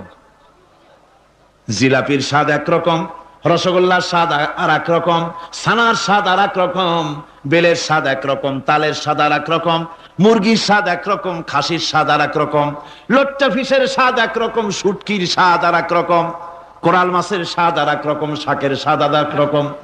হাজার হাজার খাদ্য দ্রব্যের স্বাদ এক জিহ্বা দিয়ে আল্লাহ রাব্বুল আলামিন নেওয়ার তৌফিক দিলেন। খালাকাল ইনসান, কি সুন্দর করে মানুষ বানালাম। দেখিস না, শুকরিয়া আদায় করিস না, এগুলি দেখবি আর শুকরিয়া আদায় করবি কি সুন্দর করে আমি আল্লাহ তোমাকে সৃষ্টি করেছি। শুধু তাই নয়, আল্লাহ পাক বলেন ইয়া আইয়ুহাল ইনসানু মা গাররাকা বিরাব্বিকাল কারীম। ও মানুষ, কোন জিনিস তোমাকে ধোঁকায় ফেলে দিল তোমার মহান প্রভুর ইবাদত থেকে, গোলামি থেকে? কোন জিনিস তোমারে ধোঁকায় ফেলে দিল? কেন ধোঁকায় পড়ে গেলে? আল্লাহ রাব্বুল আলামিন তাই বলেন ইয়া আইয়ুহাল ইনসানু মা গাররাকা বিরাব্বিকাল কারীম। কোন জিনিস তোমাকে ধোঁকায় ফেলে দিল ওই মহান আল্লাহ রাব্বুল আলামিনের ইবাদত থেকে, গোলামি করা থেকে? কি সুন্দর করে বানালাম। আমার ভাইরা, আমার নিজের জীবনে এক দৃষ্টান্ত আমি প্রায় বলি লোকদেরকে। ছোটবেলায় মাদ্রাসা থেকে বাড়ি ফিরতেছি, তখন গয়নার নৌকা, লঞ্চ নাই, নৌকা। সেই নৌকা বিরাট লম্বা নৌকা, 4-5 জনে দাঁড় বায়, বড় বড় লম্বা লম্বা দাঁড়, ছিপ নৌকা, খুব লম্বা নৌকা। এই নৌকাগুলি প্যাসেঞ্জার বহন করে। স্টেশন আসতে পরে ঢোল পিঠায়, মানুষ এসে ওঠে। রাতের বেলায় চলতে হয়, রাতেই এগুলো চলতো বেশি, আজকাল এগুলি আর নাই। সেই নৌকার মাঝখানে থাকতো বাঁশ পোতা, 2 দিকে মানুষ শোবে, নৌকার 2 দিকে মাথা দিয়ে, একদিকে পা দিয়ে শোবে। ছাত্র জীবন, শুয়ে আছি এরকম করে, কিন্তু পা লম্বা করা যায় না, পা লম্বা করলে আর একজনের বুকের উপরে গিয়ে ওঠে। এভাবে করে পা কতক্ষণ গোটো করে রাখা যায়? কিছুক্ষণ পর মনের মধ্যে চিন্তা জাগলো যে আল্লাহ, হাঁটুতে তো ব্যথা করতেছে, এই হাঁটুগুলি যদি নাট বল্টুর মতো মোড়ায় মোড়ায় খোলার সিস্টেম করে দিতে, তাহলে তো এখন কষ্ট হতো না। ঠ্যাংডারে মোড়ায়া খুলিয়া তারপরে ব্যাগের মধ্যে ভরিয়া বালিশের কাজও হতো, ঠ্যাংও ব্যথা করতো না। ছাত্র হলে যত চিন্তা মাথার মধ্যে আসে, এই সব চিন্তা, কেনুর মধ্যে একটা মুড়ি পেঁয়াজ হলে ভালো হইতো, এই সব চিন্তা করতেছে। চিন্তা করে করে এক ফাঁকে ঘুম এসে গেল। সকালবেলায় নৌকা যখন ফিরেছে স্টেশনে, ঘুম ভেঙে গেল যাত্রীদের চিৎকারে। একজন বলছে আমার মানি ব্যাগ চুরি হয়েছে, আর একজন বললো আমার হ্যান্ড ব্যাগ গেছে, আর একজন বলছে আমার ব্রিফ কেস গেছে, চোরে নিয়ে গেছে। ওরা তো যার যার হারানো জিনিস নিয়ে ব্যস্ত। আমি তখন তওবা করতেছি যে আল্লাহ, আমার বুদ্ধিমতো যে বুদ্ধি রাত্রে করলাম, এই বুদ্ধিমতো যদি মানুষের হাতে এবং কেনুতে থাকতো নাট বল্টির মতো করে মুড়ি পেঁয়াজ দেওয়া, আর ওইগুলি যদি থাকতো ব্রিফকেসের মধ্যে, হ্যান্ড ব্যাগের মধ্যে, তাহলে তো সকালবেলায় শুনতাম কেউ বলতো যে আল্লাহ আমার তো ঠ্যাং চুরি হয়ে গেছে, কেউ বলতো আমার তো হাত চুরি হয়ে গেছে। আল্লাহ আল্লাহ আল্লাহ আল্লাহ, আল্লাহু আকবার। আল্লাহ সুবহানাহু ওয়া তাআলা কি সুন্দর করে তৈরি করেছেন। এত হাল তারা মিন ফুতুর, আমার সৃষ্টি নৈপুণ্যতার ভেতরে কোনো ভুল দেখতে পাও? কোনো ভুল পাবে না। আমার সৃষ্টি নৈপুণ্যতার ভেতরে কোনো ভুল নাই। সুবহানাল্লাহি বিহামদিহি, সুবহানাল্লাহি বিহামদিহি। এত সুন্দর করে আল্লাহ সুবহানাহু ওয়া তাআলা মানুষ সৃষ্টি করলেন। খালাকাল ইনসান আল্লামাহুল বায়ান। তিনি মানুষকে কথা বলা শিখিয়েছেন, তিনি মানুষকে সৃষ্টি করেছেন এত সুন্দর করে, চামড়া দিয়ে, সুন্দর করে চোখ দিয়ে, চুল দিয়ে, মুখ দিয়ে, কি সুন্দর করে বানিয়েছেন। সুবহানাল্লাহ। দেখুন, পায়ের তালুর চামড়া একরকম, তলার চামড়া আর এক রকম, বুকের চামড়া একরকম, পিঠের চামড়া আর এক রকম, ঠিক কিনা কর? পায়ের উপরের যে চামড়া, ওই চামড়াটা যদি পায়ের তলায় হতো, 2 দিনও হাঁটা যেত না, প্রতি সপ্তাহে 3 বার করে হাফসুল করা লাগতো। কোন ঠিক কিনা? আল্লাহ সুবহানাহু ওয়া তাআলা যেখানে যেটা দরকার তাই দিয়েছেন। আর ওরা বলে কি, কয় যে আল্লাহ নাই, দেয়ার ইজ নো গড। ছাগল কোথাকার। গ্যাগারিন বলেছেন, ইউরি গ্যাগারিন প্রথম মহাশূন্যচারী, মহাশূন্য পরিভ্রমণ করে এসে বললেন যে মহাশূন্যের লক্ষ লক্ষ মাইল পরিভ্রমণ করে এলাম। মহাশূন্যে হিন্দুরা যাকে ভগবান বলে, খ্রিস্টান যাকে গড বলে, মুসলমানেরা যারা আল্লাহ বলে, এই লক্ষ লক্ষ মাইলের কোন জায়গায় অস্তিত্ব দেখলাম না। কিসের আল্লাহ, কিসের গড? নাউযুবিল্লাহি মিন যালিক। কত বড় ছাগল! তুমি দেখো আল্লাহ রে, তুমি তো নিজের শরীরই নিজে দেখো না। আমরা কি আমাদের নিজের শরীরটা দেখি? আয়নার সাহায্য ছাড়া কাঁধটা কেমন, হিপটা কেমন, ব্যাকটা কেমন, পেছনের উরুটা দেখতে কেমন, আজ পর্যন্ত আয়নার সাহায্য ছাড়া দেখতে পারি নাই। নিজের শরীরটাই দেখতে পারি নাই, আর এই শরীরের স্রষ্টাকে দেখতে চাই। সাহস তো কম না পাগলের। আল্লাহ সুবহানাহু ওয়া তাআলা তিনি মানুষকে সৃষ্টি করেছেন, কত সুন্দর করে তিনি বানিয়েছেন। একবার লক্ষ্য করে দেখো, শুকরিয়া আসবে আল্লাহর দরবারে, মাথা নত হয়ে আসবে। কি সুন্দর করে আল্লাহ পাক বানিয়েছেন। মানুষের শরীরে কিডনি লাগবে 2টি, কিডনি লাগবে 1টা। কিডনি কি? কিডনি হচ্ছে আপনার পেশাবকে ছেঁকে বের করে দেয়, একটা দারুণ জিনিস আপনার শরীরের জন্য। কিডনি যদি ইনঅ্যাক্টিভ হয়ে যায়, হাত পায়ে পানি এসে হাত পা ফুলে আপনি মৃত্যুর দিকে এগোতে থাকবেন। এই কিডনি, এই ছাকনি মাত্র 1টা হলে চলে, কিন্তু আল্লাহ পাক ছাকনি, এই কিডনি দিয়েছেন 2টো। কটা দিলেন? দুটো, একটা যদি কখনো ডিসঅর্ডার হয়ে যায় আর একটা দিয়ে যেন আমার বান্দা কাজ চালায় নিতে পারে। সুবহানাল্লাহ বিহামদিহি, সুবহানাল্লাহ। চোখ তো একটা হলেও হয়, কিন্তু আল্লাহ চোখ দিলেন দুটো। কটা দিয়েছেন? দুটো চোখ দিয়েছেন, দুটো কান দিয়েছেন। আমি অবাক হয়ে গিয়েছি যখন আমার ছেলের চিকিৎসা চলতেছিল সিঙ্গাপুর মাউন্ট এলিজাবেথ হসপিটালে। 7টা অপারেশন হয়েছে। আমার ছেলে কারিবুল মত, একেবারে মৃত্যুর দুয়ারে চলে গিয়েছিল। 7টি অপারেশন, 40 ব্যাগ রক্ত লেগেছে। 2.5 ফিট তার ইন্টেস্টাইন কেটে ফেলেছে, 2.5 ফিট খাদ্যনালী কেটে ফেলে দিয়েছে। আমি ডাক্তারকে জিজ্ঞেস করলাম, সার্জনকে, 2.5 ফিট তার খাদ্যনালী তুমি কেটে ফেললে, তা আমার এই ছেলে খেয়ে হজম করবে কি করে? তার খাওয়াটায় প্রবলেম হবে না? ডাক্তার আমাকে যা বলল, শোনা মাত্র আমার চোখে পানি এসে গেল। ডাক্তার বলল, তুমি জানো না, আমি তো মাত্র 2.5 ফিট কেটেছি। তোমার স্রষ্টা, এই পৃথিবীর স্রষ্টা মানুষ যিনি সৃষ্টি করেছেন, প্রত্যেক মানুষের পেটের ভিতরে এই খাদ্য নালীকে রব্বুল আলামিন 22 ফিট লম্বা করেছেন। 22 ফিট লম্বা আছে এটা। আমি তো মাত্র 2.5 ফিট কেটেছি। কোন প্রয়োজনে যদি কাটতে কাটতে আরো কাটা হয়, 10 ফিটও কাটা হয়, কষ্ট হবে না। সুবহানাল্লাহ বিহামদিহি।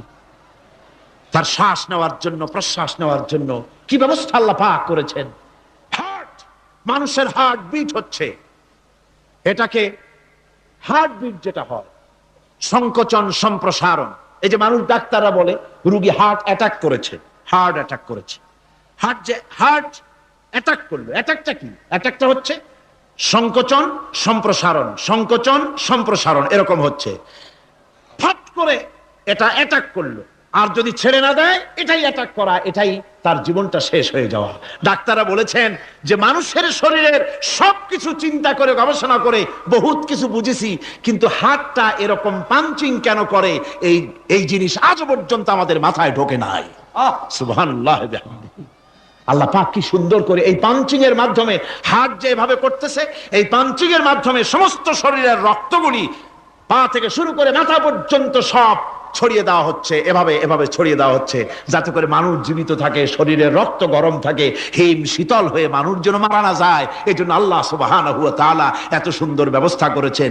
এক সময় আঘাত পেয়ে অনেকগুলি রক্ত যদি পড়ে যায়, মানুষ রক্ত শূন্যতায় মরবে না, আবার খানিকটা রক্ত রিজার্ভ থাকে। আল্লাহ পাক রিজার্ভ করে রাখেন। স্পঞ্জের ভিতরে পানি থাকলে উপর থেকে টের পাওয়া যায়, ওরকম খানিকটা রক্ত আল্লাহ শরীরের ভিতরে রিজার্ভ করে গেছেন। এই জন্য বড় বড় ডাক্তাররা, বড় বড় ডাক্তার, বড় বড় বিজ্ঞানী কখনোই নাস্তিক হয় না। এই সব দৃশ্য দেখে তারা মনে করে নিশ্চয়ই একজন কেউ আছেন যিনি এগুলি তৈরি করেছেন, এগুলি এমনে এমনে হয় নাই। যিনি তৈরি করেছেন তিনি কে? তিনি হচ্ছেন আল্লাহ সুবহানাহু ওয়া তাআলা। তিনি এগুলি সৃষ্টি করেছেন, তিনি এগুলি তৈরি করেছেন। ওই আল্লাহ পাকের কাছেই আমাদের সকলকেই ফিরে যেতে হবে। আল্লাহ রাব্বুল আলামিন তিনি বলছেন, আমি মানুষ সৃষ্টি করেছি। খালাকাল ইনসানা আল্লামাহুল বায়ান। মানুষ সৃষ্টি করেছি, শুধু মানুষকে সৃষ্টি করি নাই, আমি আবার তার জোড়াও তৈরি করে দিয়েছি। মানুষ একা একা না, পৃথিবীতে সব জোড়ায় জোড়ায় তৈরি করেছি। উদ্ভিদের মধ্যে জোড়া তৈরি করেছি, প্রাণী জগতের মধ্যে জোড়া তৈরি করেছি।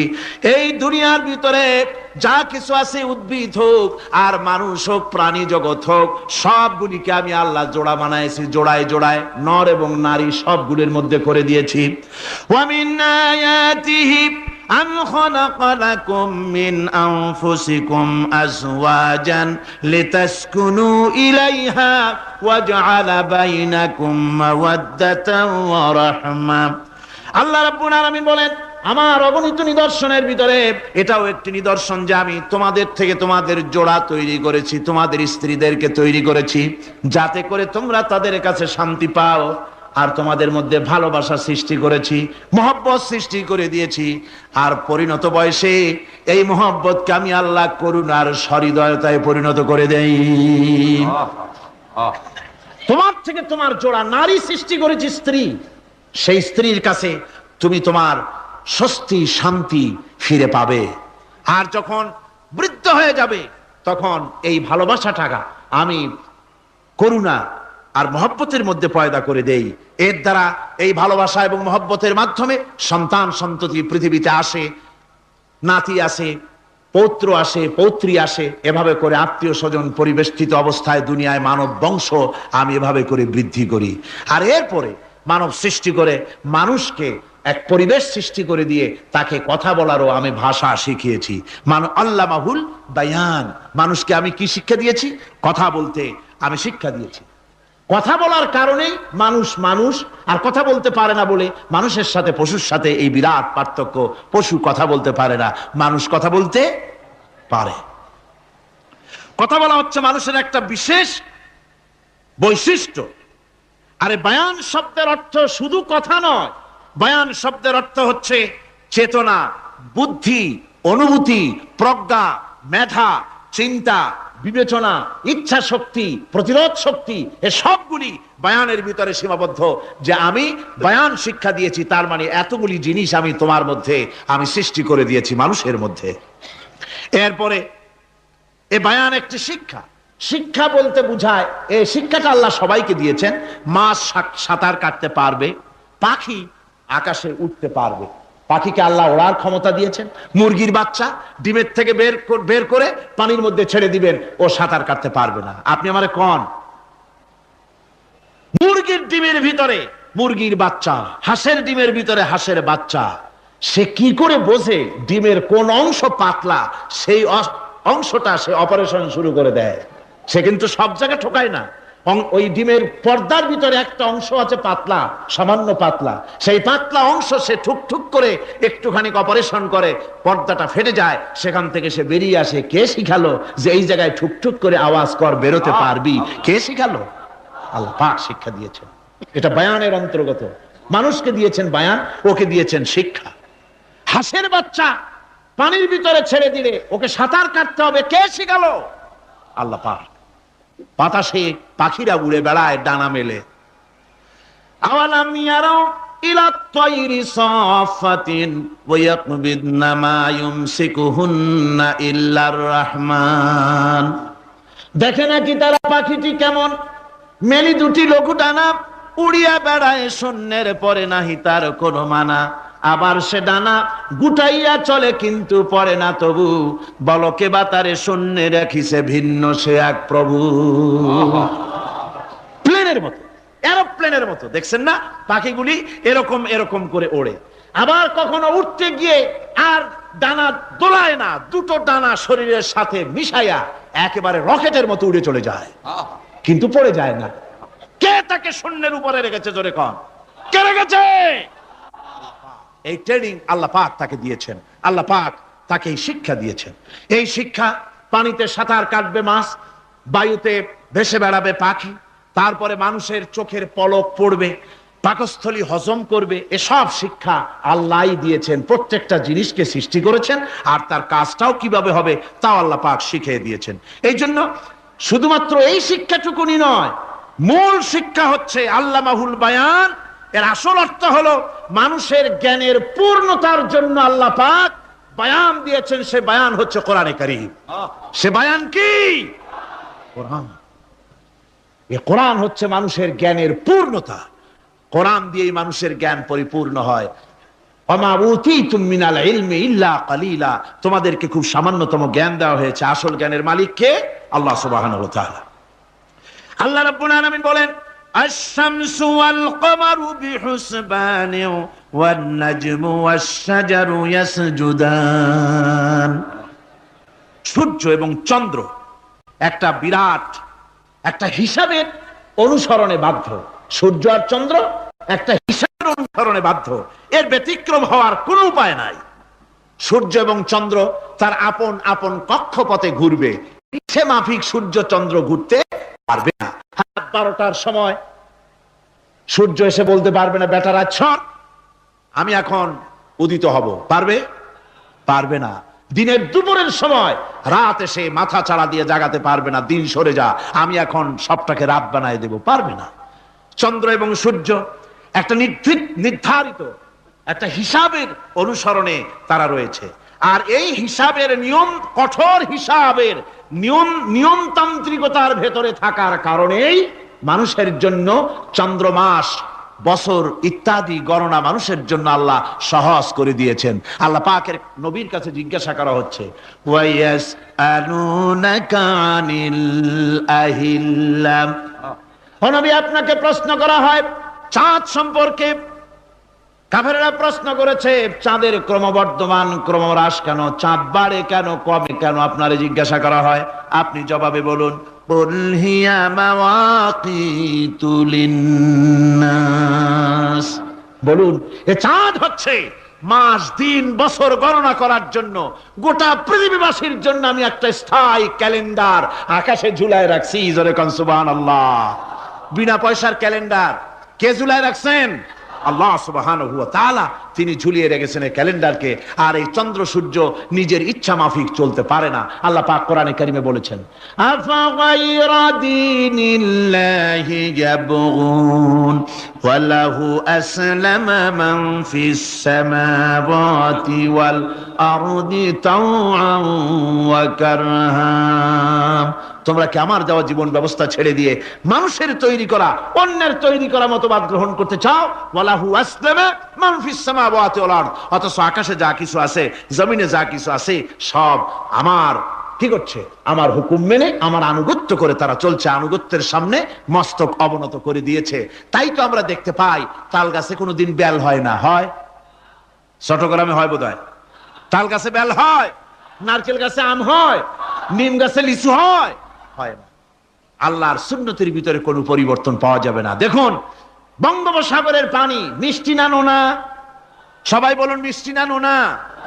বঙ্গোপসাগরের নোনা পানি জোয়ারের টানে এই বঙ্গোপসাগরের নোনা পানিগুলি পদ্মা মেঘনা যমুনার ভিতরে প্রবেশ করে মিষ্টি পানির ভিতরে, আবার ভাটির টানে পদ্মা মেঘনা যমুনার পানিগুলি মিষ্টি পানিগুলি নোনা পানির মধ্যে গিয়া ঢোকে। মাঝখানে কোনো পার্টিশন নাই, নোনা পানি মিষ্টি পানির এলাকাকে নোনা বানাতে পারে না, আবার মিষ্টি পানিগুলি গিয়া নোনা পানিগুলিরে মিষ্টি বানাইতে পারে না। কার হুকুম পালন করে? কার হুকুম? النجم والشجر يسجدان والسماء رفعها ووضع الميزان, তারকা বৃক্ষরাজি সব সেজদায় রত। তারাই সেজদা দেয় কারে? কারে সেজদা দেয়? চাঁদ সেজদা করে কাকে? সূর্য করে কাকে? গাছপালা করে কারে? আল্লাহ পাককে সেজদা করে সবাই। সমস্ত সৃষ্টি জগতের কাজ হলো তিনটা। সৃষ্টি জগতের কাজ কয়টা? তিনটি কাজ। একটা কাজ হচ্ছে সৃষ্টি জগৎ মহান আল্লাহর উদ্দেশ্যে সিজদা করবে, তার হামদ করবে, তার তাসবিহ করবে। তিনটা কাজ, সিজদা করবে, হামদ করবে, তাসবিহ করবে। এই তিনটা কাজ হচ্ছে সৃষ্টি জগতের। গোটা পৃথিবীর সবকিছু আল্লাহ পাককে সিজদা করছে। কোরআনে কারিমে রব্বুল আলামিন বলেন, وَلِلَّهِ يَسْجُدُ مَنْ فِي السَّمَاوَاتِ وَالْأَرْضِ طَوْعًا وَكَرْهًا وَظِلَالُهُمْ بِالْغُدُوِّ وَالْآصَالِ।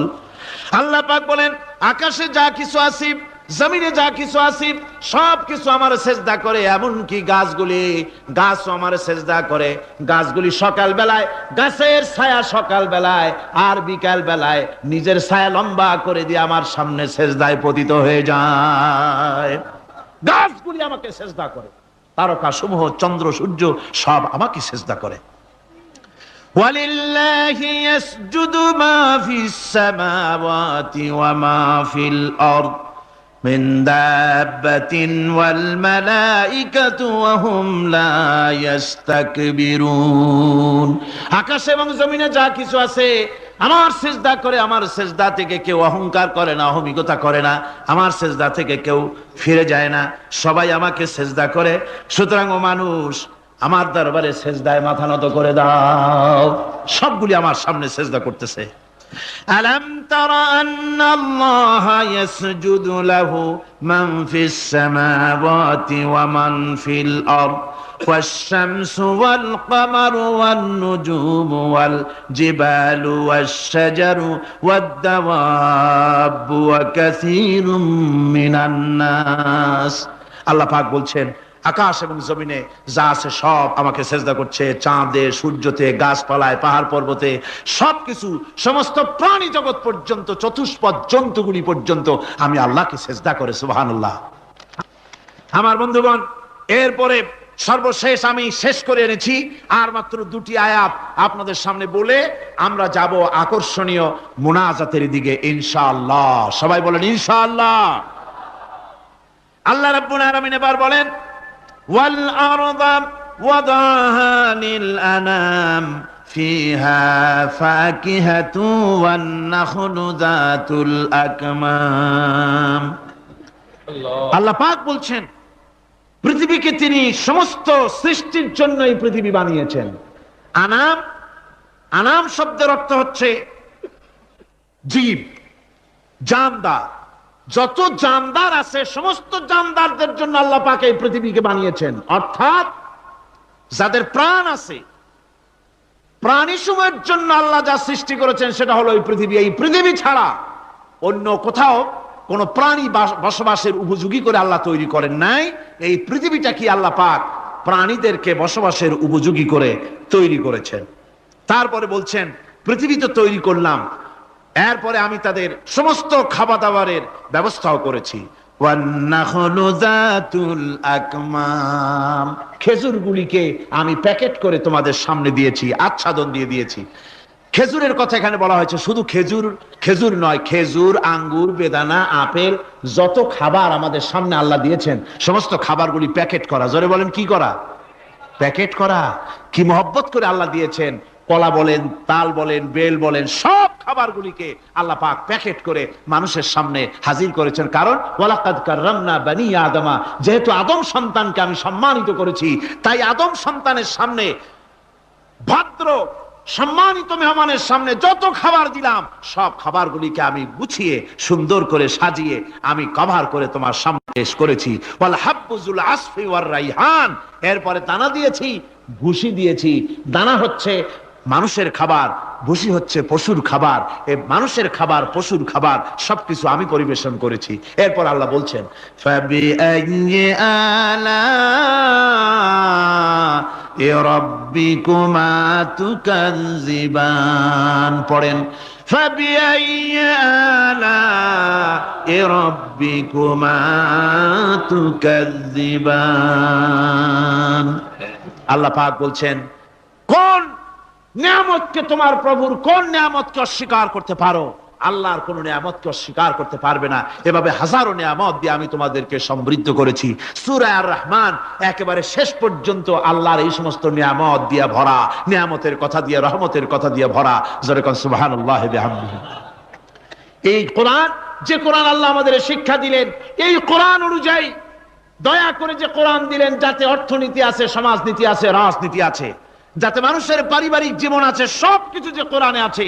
এই কোরআন দিয়ে রাসূলুল্লাহ একটা সমাজ তৈরি করেছিলেন যেখানে চুরি ছিল না, ডাকাতি ছিল না, জেনা ব্যভিচার ছিল না।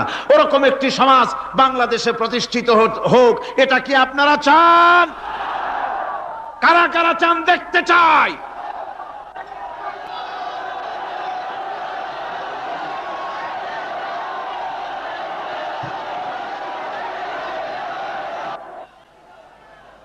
আলহামদুলিল্লাহ।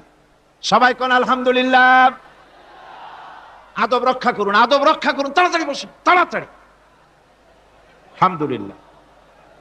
আমি বুঝছি, ওই এক বুড়ি আছাড় খেয়ে পড়ে গেছিল, বললো যে পড়লাম যখন তিনি একটু পান খায়নি, মানে স্লোগানের সুযোগ যখন পাইলাম একটু দাঁড়ায় কোমরটা সোজা করে নি। মন্দ না, ভালোই করেছে। তবে এখন মোনাজাত হতে যাচ্ছে। কি হতে যাচ্ছে? 5 দিনের তাফসীরুল কোরআন মাহফিলের মোনাজাত। খবরদার, মাহরুম হবেন না কেউ। আশাটাই ব্যর্থ হয়ে যাবে। আদ-দুআউ মাখুল ইবাদা। ইবাদতের মগজ কি? জোরে কোন কি? এরপর আর কাউকে হাঁটতে দিবেন না। সব যার যার জায়গায় বসে পড়ুন, যার যার জায়গায় বসে পড়ুন। মুনাজাতে শরীক হওয়ার জন্য প্রস্তুতি গ্রহণ করুন। আল্লাহ সুবহানাহু ওয়া তাআলা তিনি আমাদের জন্য কোরআন দান করেছেন। এই কোরআনই সমাজ গঠনের জন্য আমাদেরকে ঐক্যবদ্ধ হতে হবে। কোরআনের সমাজ গঠন করতে চান, রাসূল করিম সাল্লাল্লাহু আলাইহি সাল্লাম এই কোরআন দিয়ে সমাজ গঠন করেছিলেন। সেই সমাজে চুরি ছিল না, ডাকাতি ছিল না, জেনা ছিল না, ব্যভিচার ছিল না। সেই সমাজ প্রতিষ্ঠা করতে গিয়ে রাসূলুল্লাহকে রক্ত দিতে হয়েছিল, জীবন দিতে হয়েছিল সাহাবায়ে কেরামদেরকে। আমাদেরকেও প্রয়োজন হলে রক্ত দিতে হবে। পারবেন? পারবেন? আজকে সারা পৃথিবী জুড়ে মুসলমানদের বিরুদ্ধে চূড়ান্ত আযাব এসেছে, চূড়ান্ত গজব এসেছে, চূড়ান্ত মার এসেছে। এই মারের মধ্য থেকে আমাদেরকে বাঁচতে হবে, আমাদেরকে প্রস্তুতি নিতে হবে। আগামী দিনের জন্য, আল্লাহর দ্বীন প্রতিষ্ঠার জন্য দৃঢ় সংকল্পবদ্ধ আমাদের হতে হবে। যেসব নারী, বৃদ্ধ, বৃদ্ধা, শিশু চিৎকার বেড়ে আমার কাছে বলতেছে, রব্বুল আলামিন মেহেরবানি করে এই জালিম জনপদ থেকে আমাদের বাঁচাও, তোমার পক্ষ থেকে আমাদের জন্য সাহায্যকারী পাঠাও। এই বলে যখন বসনিয়ার মুসলমানেরা কান্দে, যাদের টাকা আছে, পয়সা আছে, ওদের সাহায্য করতে যারা এগিয়ে এলো না, কিয়ামতের দিন আল্লাহর দরবারে অবশ্যই আসামি হওয়া লাগবে, কোনো সন্দেহ নাই। আজ আরাকান আমাদের বাড়ির কাছে, বার্মা, সেখান থেকে আমার কাছে লেখা হয়েছে। তারা লিখছে, সামরিক জান্তার সম্মিলিত সামরিক বাহিনী নতুন ভাবে চরম নির্যাতন শুরু করেছে। এবারের নির্যাতনের প্রধান টার্গেট হচ্ছে আলেম সমাজ। এ বাহিনী দীর্ঘদিন ধরে মুসলিম নারীদের জন্য শরীয়তের দৃষ্টিতে পর্দা আবশ্যক নয় মর্মে আলেমদের কাছ থেকে ফতোয়া আদায়ের জন্য চেষ্টা করে। ব্যর্থ হয়ে বর্তমানে আলেমদেরকে পাইকারি হারে গ্রেফতার করে ব্যারাকে নিয়ে গিয়ে অমানুষিক নির্যাতন চালাচ্ছে, আলেমদের পুড়িয়ে দাড়ি মুন্ডিয়ে দিচ্ছে। আরাকানের গ্রান্ড মুফতি মাওলানা নুরুল হক সাহেবকে অনেক নির্যাতনের পর উপরোক্ত ফতোয়া আদায় করতে না পেরে নির্মম ভাবে তাকে হত্যা করেছে। প্রতি মুসলিম পাড়া থেকে 20-30 জন করে মুসলিম যুবতী সামরিক বাহিনীর ব্যারাকে সরবরাহ করার জন্য নির্দেশ দেওয়া হয়েছে। অনেক যুবতীদের ইতিমধ্যে ব্যারাকে নিয়ে গিয়ে সামরিক নির্যাতন চালিয়ে তাদেরকে হত্যা করা হয়েছে। আরাকান থেকে এই চিঠি আমাদের কাছে এসেছে। কাশ্মীরের উপরে ভারত যে অত্যাচার করতেছে, কাশ্মীরের ব্যাপারে আমরা আগের থেকে আমাদের মত ব্যক্ত করে এসেছি। আমরা কাশ্মীরি জনগণের সপক্ষে। কাশ্মীরি মুসলমানেরা বছরের পর বছর ধরে আত্মনিয়ন্ত্রণাধিকারের প্রশ্নে তারা এক পায়ে দাঁড়িয়ে আছে। তাদেরকে রেফারেন্ডাম দেওয়া হোক, কাশ্মীরিরাই তাদের ভাগ্য নিজেরাই নিয়ন্ত্রিত করুক, এটাই ছিল জাতিসংঘের কথা, এটাই ছিল বিশ্ব বিবেকের কথা। কিন্তু ভারতের জালিম সরকার, মুশরিক সরকার, কাফের সরকার ভারত কাশ্মীরের মুসলমানদেরকে নির্বিবাদে হত্যা করছে। আমি আশ্চর্য হয়ে যাই যখন দেখি বাংলাদেশের কোন কোন পত্রিকায় কাশ্মীরি জনগণকে লেখে বিচ্ছিন্নতাবাদী। এরা নির্লজ্জ ভাবে ভারতের পা চেটে নিজেদের জীবিকা নির্বাহ করে।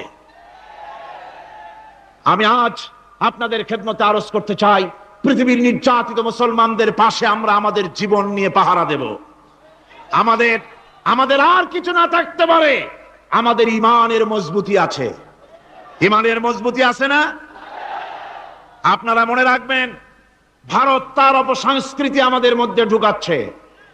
বাংলাদেশের মধ্যে মঙ্গল প্রদীপ দিয়ে অনুষ্ঠান শুরু হয়ে গিয়েছে, মঙ্গল প্রদীপ দিয়ে অনুষ্ঠান শুরু করা হচ্ছে। তারপরে নববর্ষ উদযাপনের জন্য হিন্দুয়ানি কায়দায় উদযাপন করা হচ্ছে। সাব গেমস শুরু করা হলো, কোরআনে কারীম তেলাওয়াত করা হলো না। সেখানে বর এবং বধূ বানানো হয়েছে, তাতে টোপর পরায়া হিন্দুয়ানি কায়দায় করানো হয়েছে। বাংলাদেশের কলেজ ইউনিভার্সিটির সামনে মূর্তি বসানো হতেছে। সুতরাং অপসংস্কৃতি দিয়ে ভারত বাংলাদেশের উপর তার আধিপত্য বিস্তার করতেছে। এ ব্যাপারে মুসলমানদের ঐক্য চাই। ভারতের আমাদের ব্যাপারে ভারতের যে ভূমিকা, সে ভূমিকা হচ্ছে ওরা আমাদেরকে মেরে ফেলতে চায়, ওরা আমাদেরকে পানিতে মারবে, ওরা আমাদেরকে ভাতে মারবে, ওরা আমাদেরকে শেষ করে দেবে, স্বাধীনতাকে বিপন্ন করে দেবে। এজন্য আজ এই বিশাল জনসমুদ্রের কাছে প্রশ্ন করি, যদি প্রয়োজন হয় আমাদের চির দুশ্মন ভারতের বিরুদ্ধে যদি লড়াইয়ের প্রয়োজন হয়, তোমরা সবাই প্রস্তুত থাকবে?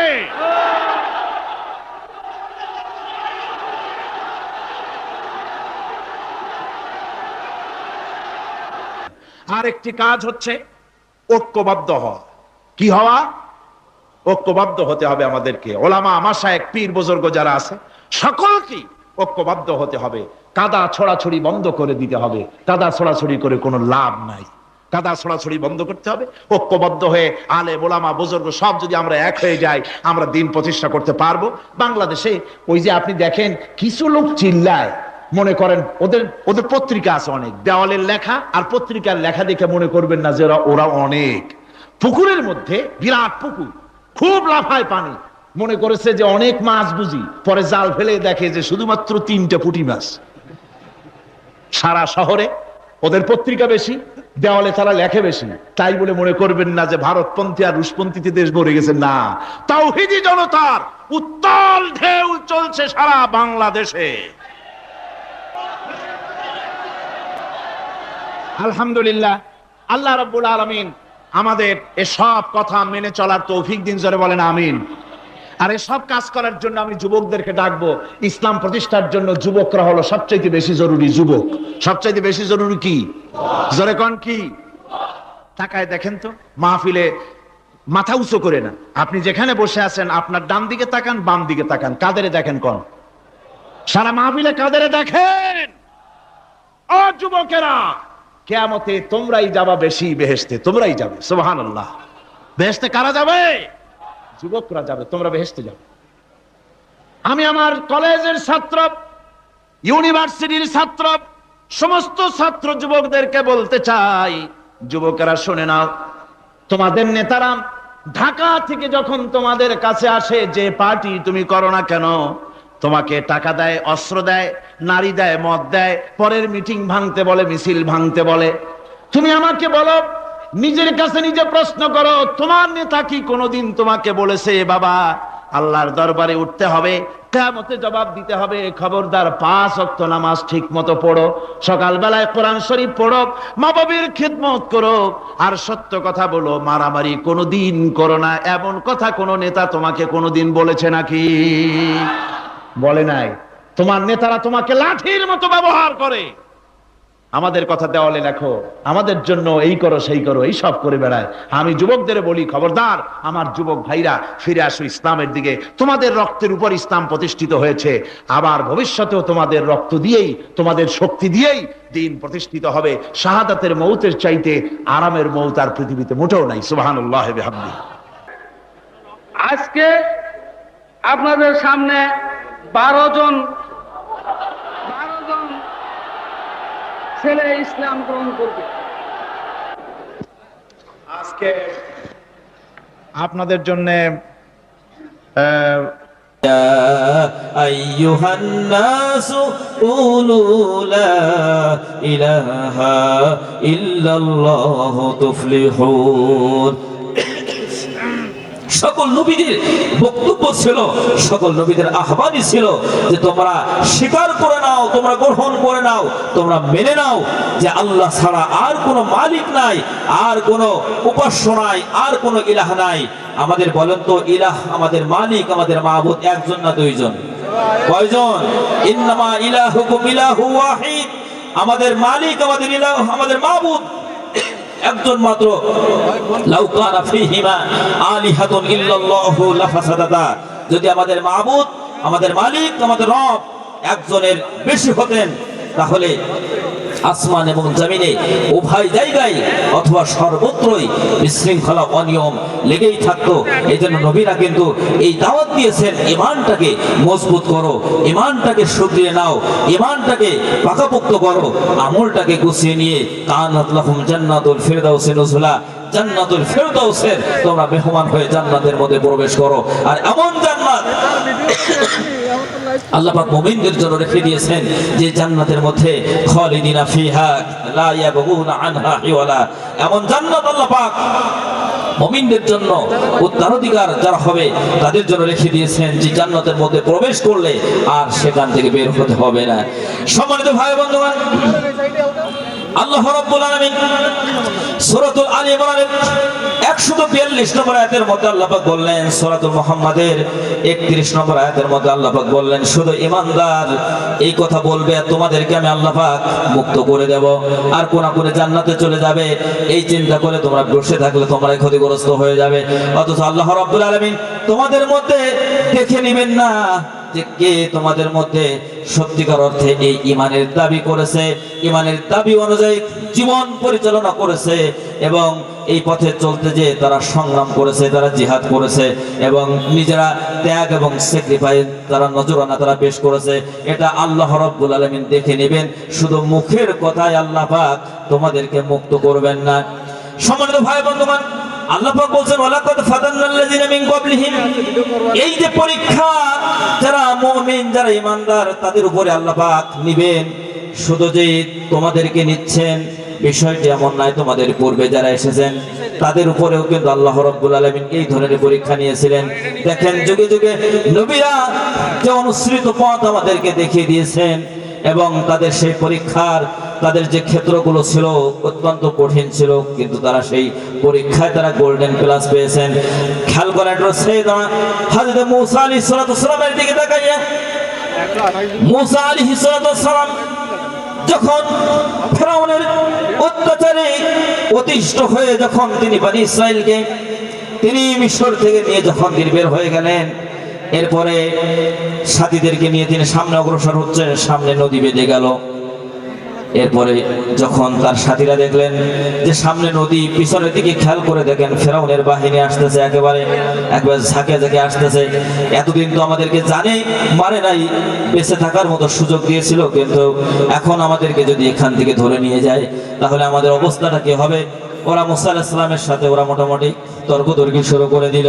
ওরা মূসা আলাইহিস সালামকে মোটামুটি তিরস্কারের ভাষায় কথা বলছে, ইয়া মূসা ইন্না লামুদরাকুন, হে মূসা আমরা তো ধরা পড়ে যাব, ধরা পড়ে গেলাম, আমরা তো তাদের কৃতদাস বা কৃতদাসী ভেবে ছিলাম, আমাদেরকে অত্যাচার নির্যাতন তারা করেছে, কিন্তু আমরা জানে আমরা মরে যাই নাই, আমাদেরকে মেরে ফেলে নাই, কিন্তু এখন সামনে নদী, এদিকে আমরা নদীতে ডুবে মরবো, পিছনে আছে ফেরাউনের বাহিনী, আমাদেরকে একবার সমূলে আমাদের শেষ করে ফেলে দিবে। এই কঠিন পরিস্থিতি যদি আমরা আমাদের ঈমানের অবস্থা এমন, আমাদের সামনে যদি এমন পরিস্থিতি আসতো, আপনি সামান্য সময়ের জন্য নিরপেক্ষ দৃষ্টিকোণ থেকে আপনি ভাবেন এবং চিন্তা করেন আপনি কি করতেন। যে শত্রু আপনার সারা জীবন ধরে আপনাদের পূর্বপুরুষ যারা তাদেরকেও নির্যাতন করেছে, জুলুম করেছে, আপনাদেরকে এরকম মারতে মারতে একেবারে শেষ করে ফেলে নাই, আবার বেঁচে থাকার মতো সেই সুন্দর পরিবেশটাও নিশ্চিত করে নাই। এমন অবস্থায় যখন তারা আমরা তাদের থেকে আমরা বিচ্ছিন্ন হয়ে পালিয়ে আমরা অন্যত্র কোথাও চলে যাওয়ার জন্য নবীর পিছন আমরা ধরেছি, এখন তারা আবার আমাদেরকে ধরার জন্য, আমাদেরকে গ্রেফতার করার জন্য সেনাবাহিনী নিয়ে ফেরাউন এবং তার দলবল চলে এসেছে। এই কঠিন পরিস্থিতিতে মূসা আমরা তো ধরা খেয়ে গেলাম। এই কঠিন অবস্থায় পয়গম্বর তিনি এতটুকু বিচলিত হন নাই, তিনি ঘাবড়ে যান নাই, তিনি তার সাথীদেরকে তিনি সান্ত্বনা দিয়েছেন, অভয় দিয়েছেন। তিনি তাদেরকে বলেছেন কাল্লা ইন্না মাইয়া রাব্বি সায়াহদিন। জোরে বলেন আল্লাহু আকবার। নবী বলছেন যে তোমরা বলছো ওরা তোমাদেরকে ধরে ফেলবে, তোমাদেরকে মারবে, তোমাদেরকে আঘাত করবে, কিন্তু আসলে এভাবে ভয়ের কোনো কারণ নাই। যে আল্লাহ রাব্বুল আলামিনের ডিরেকশন তথা তার নির্দেশনায় আমি তোমাদেরকে নিয়ে আমি মিশর ছেড়েছি। সেই আল্লাহ পাক সামনে যত বড় সাগর এবং দরিয়া থাক না কেন তিনি আমাদের জন্য পথকে উন্মুক্ত করে দিবেন, আল্লাহ পাক আমাদের জন্য পথকে খুলে দিবেন। জোরে বলেন সুবহানাল্লাহ।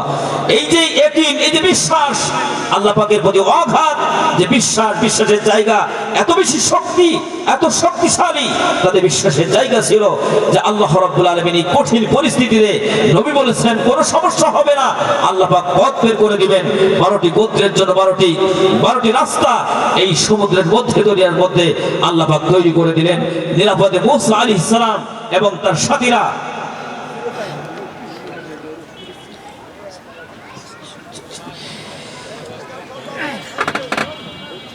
সম্মানিত ভাই বন্ধুগণ, এই কঠিন পরিস্থিতিতে হযরত মূসা আলাইহিস সালাম এবং তার সাথীরা দরিয়া পার হয়ে তারা চলে গেলেন। আর যখন তারা নিরাপদ দরিয়া পার হয়ে চলে গেলেন, তখন ফেরাউন এবং তার সৈন্যবাহিনী তার সেখানে উপস্থিত হলো। উপস্থিত হওয়ার পরে ফেরাউন তার বাহিনীর সামনে সে গর্ব এবং অহংকারের সাথে সে বলছে, দেখেছো এই যে পরিবেশ তৈরি হয়েছে, এই যে রাস্তা তৈরি হয়েছে, আমি ফেরাউন আমি এখানে আসবো এই খবর দরিয়া আগে থেকে জানতে পেরে আমার সম্মানের রাস্তা তৈরি করে দিয়েছে। যারা বলেন নাউজুবিল্লাহ। এখন দরিয়া বলছে কাম হিয়ার, তুমি আসো, আমরা তো তোমারই অপেক্ষা করতেছি। সম্মানিত ভাই বন্ধুগণ, আল্লাহ রাব্বুল আলামিন সেই কথা সূরা ইউনূসের 90 নম্বর আয়াতে আল্লাহ পাক পরবর্তী সময়ে জানিয়ে দিলেন, ওয়াজাওয়াজনা বিবানি ইসরাঈলাল বাহরা ফাআতবা'আহুম ফিরআউন ওয়া জুনুদুহু বাগিয়াও ওয়া আদওয়া হাত্তা إذا أدركه الغرق قال آمنت أنه لا إله إلا الذي آمنت به بنو إسرائيل وأنا من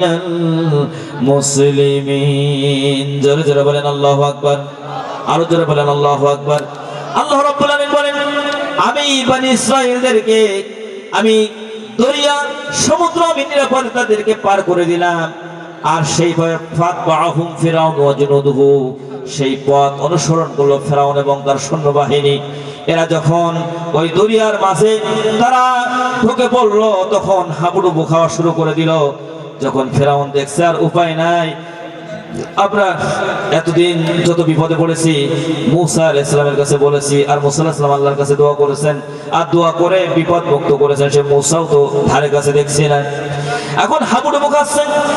যখন ফেরাউন দেখছে বাঁচার কোনো উপায় নাই, তখন সে বলছে সে বলল, আমানতু আন্নাহু লা ইলাহা ইল্লাল্লাযী আমানাত বিহি বানু ইসরাঈল, আমি ঈমান আনলাম সেই রবের উপরে, যে রবের উপরে বনি ইসরাঈলরা ঈমান এনেছে। আর ওয়া আনা মিনাল মুসলিমিন, আর আমি হলাম মুসলিমিন তথা মুসলমানদের মধ্য থেকে একজন।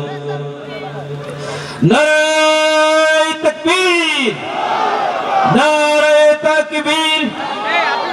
প্রধান বক্তার আগমন, মাওলানা আব্দুল আলামিন সাহেবের আগমন যশোর জেলার পক্ষ থেকে, বাগারপাড়া উপজেলার পক্ষ থেকে, মাহফিলের পক্ষ থেকে নারে তাকবীর। আল্লাহ রাব্বুল আলামিন প্রিয় মুফাসসিরকে কবুল করে নেন, সকলে বলেন আমিন। কাঙ্ক্ষিত মেহমান চলে এসেছেন, আমি আমার আলোচনা আর লম্বা করতে চাই না, শুধুমাত্র আমি পরিসমাপ্তির ইতি টেনেই আমার কথা আমি শেষ করতে চাই। কি বলতে চেয়েছি, কি বোঝাতে চেয়েছি, আপনাদের কাছে কোনো কথাই অস্পষ্ট নয়। আল আকিলু ইয়াকফিহিল ইশারা, জ্ঞানী যারা, আকলবান বিবেকবান যারা, তাদের জন্য করে ইশারাই যথেষ্ট। আল্লাহ রাব্বুল আলামিন দরিয়া পার করে দিয়েছেন, আর ফেরাউন এবং তার বাহিনী সেই পথ অনুসরণ করেছে। আল্লাহ রাব্বুল আলামিন তাদেরকে চুবিয়ে মেরেছেন। ফেরাউন বলেছে, আমি মুসলমান, আমি আত্মসমর্পণ করলাম। আল্লাহ পাক বলেছেন, আল আন, এখন নিয়ে কথা বলছো, ওয়াকাদ আসাইতু ওয়া কুনতু মিনাল মুফসিদিন, অথচ এর আগে তোমার সকল কার্যক্রমগুলো ছিল তুমি সন্ত্রাসী কার্যক্রম তুমি চালিয়েছো, তুমি শয়তানি বজ্জাতি করেছো, তুমি মাস্তানি করেছো, সকল কাজ ছিল সন্ত্রাসী কায়দায়। আর তুমি যতই নিজেকে মুসলমান বলে দাবি করো না কেন, আমি আল্লাহ রাব্বুল আলামিন ঘোষণা দিলাম, তুমি মুসলিমিন নও, তুমি হলে মুফসিদিন। জোরে বলেন এই ঘোষণা কার? এই জন্য যুগে যুগে কালে কালে অসংখ্য মানুষ এইরকম আমাদের সামনে তারা অনেক কথা বলবে, কিন্তু আসলে তাদের সামগ্রিক কর্মকাণ্ডের মধ্যে প্রমাণিত হয়েছে তারা যদি সেই অবস্থা তাদের হাতে চলে আসে, তারা সেই সন্ত্রাসের রাজত্ব তারা কায়েম করবে। এই জন্য আমরা দেখে শুনে বুঝে শুনে আমরা সত্য এবং সুন্দর হায়ের পক্ষে থাকবো, না কি আমরা চিরতরে বাংলার জমিন থেকে আমরা মুছে দেব। আমরা সবসময় সত্যবাদী, সত্য কথা বলবো এবং সত্যবাদীদের সাথে থাকবো, আমরা চলতে থাকবো। আল্লাহ রাব্বুল আলামিন সফলতার মালা আমাদের গলায় পরিয়ে দিবেন। জোরে বলেন আল্লাহ তাআলা আমাদের সেই তৌফিক দান করে, সকলে বলেন আমিন। আর যারা বলেন আমিন। বাঁচিয়ে থাকলে আবার দেখা হবে।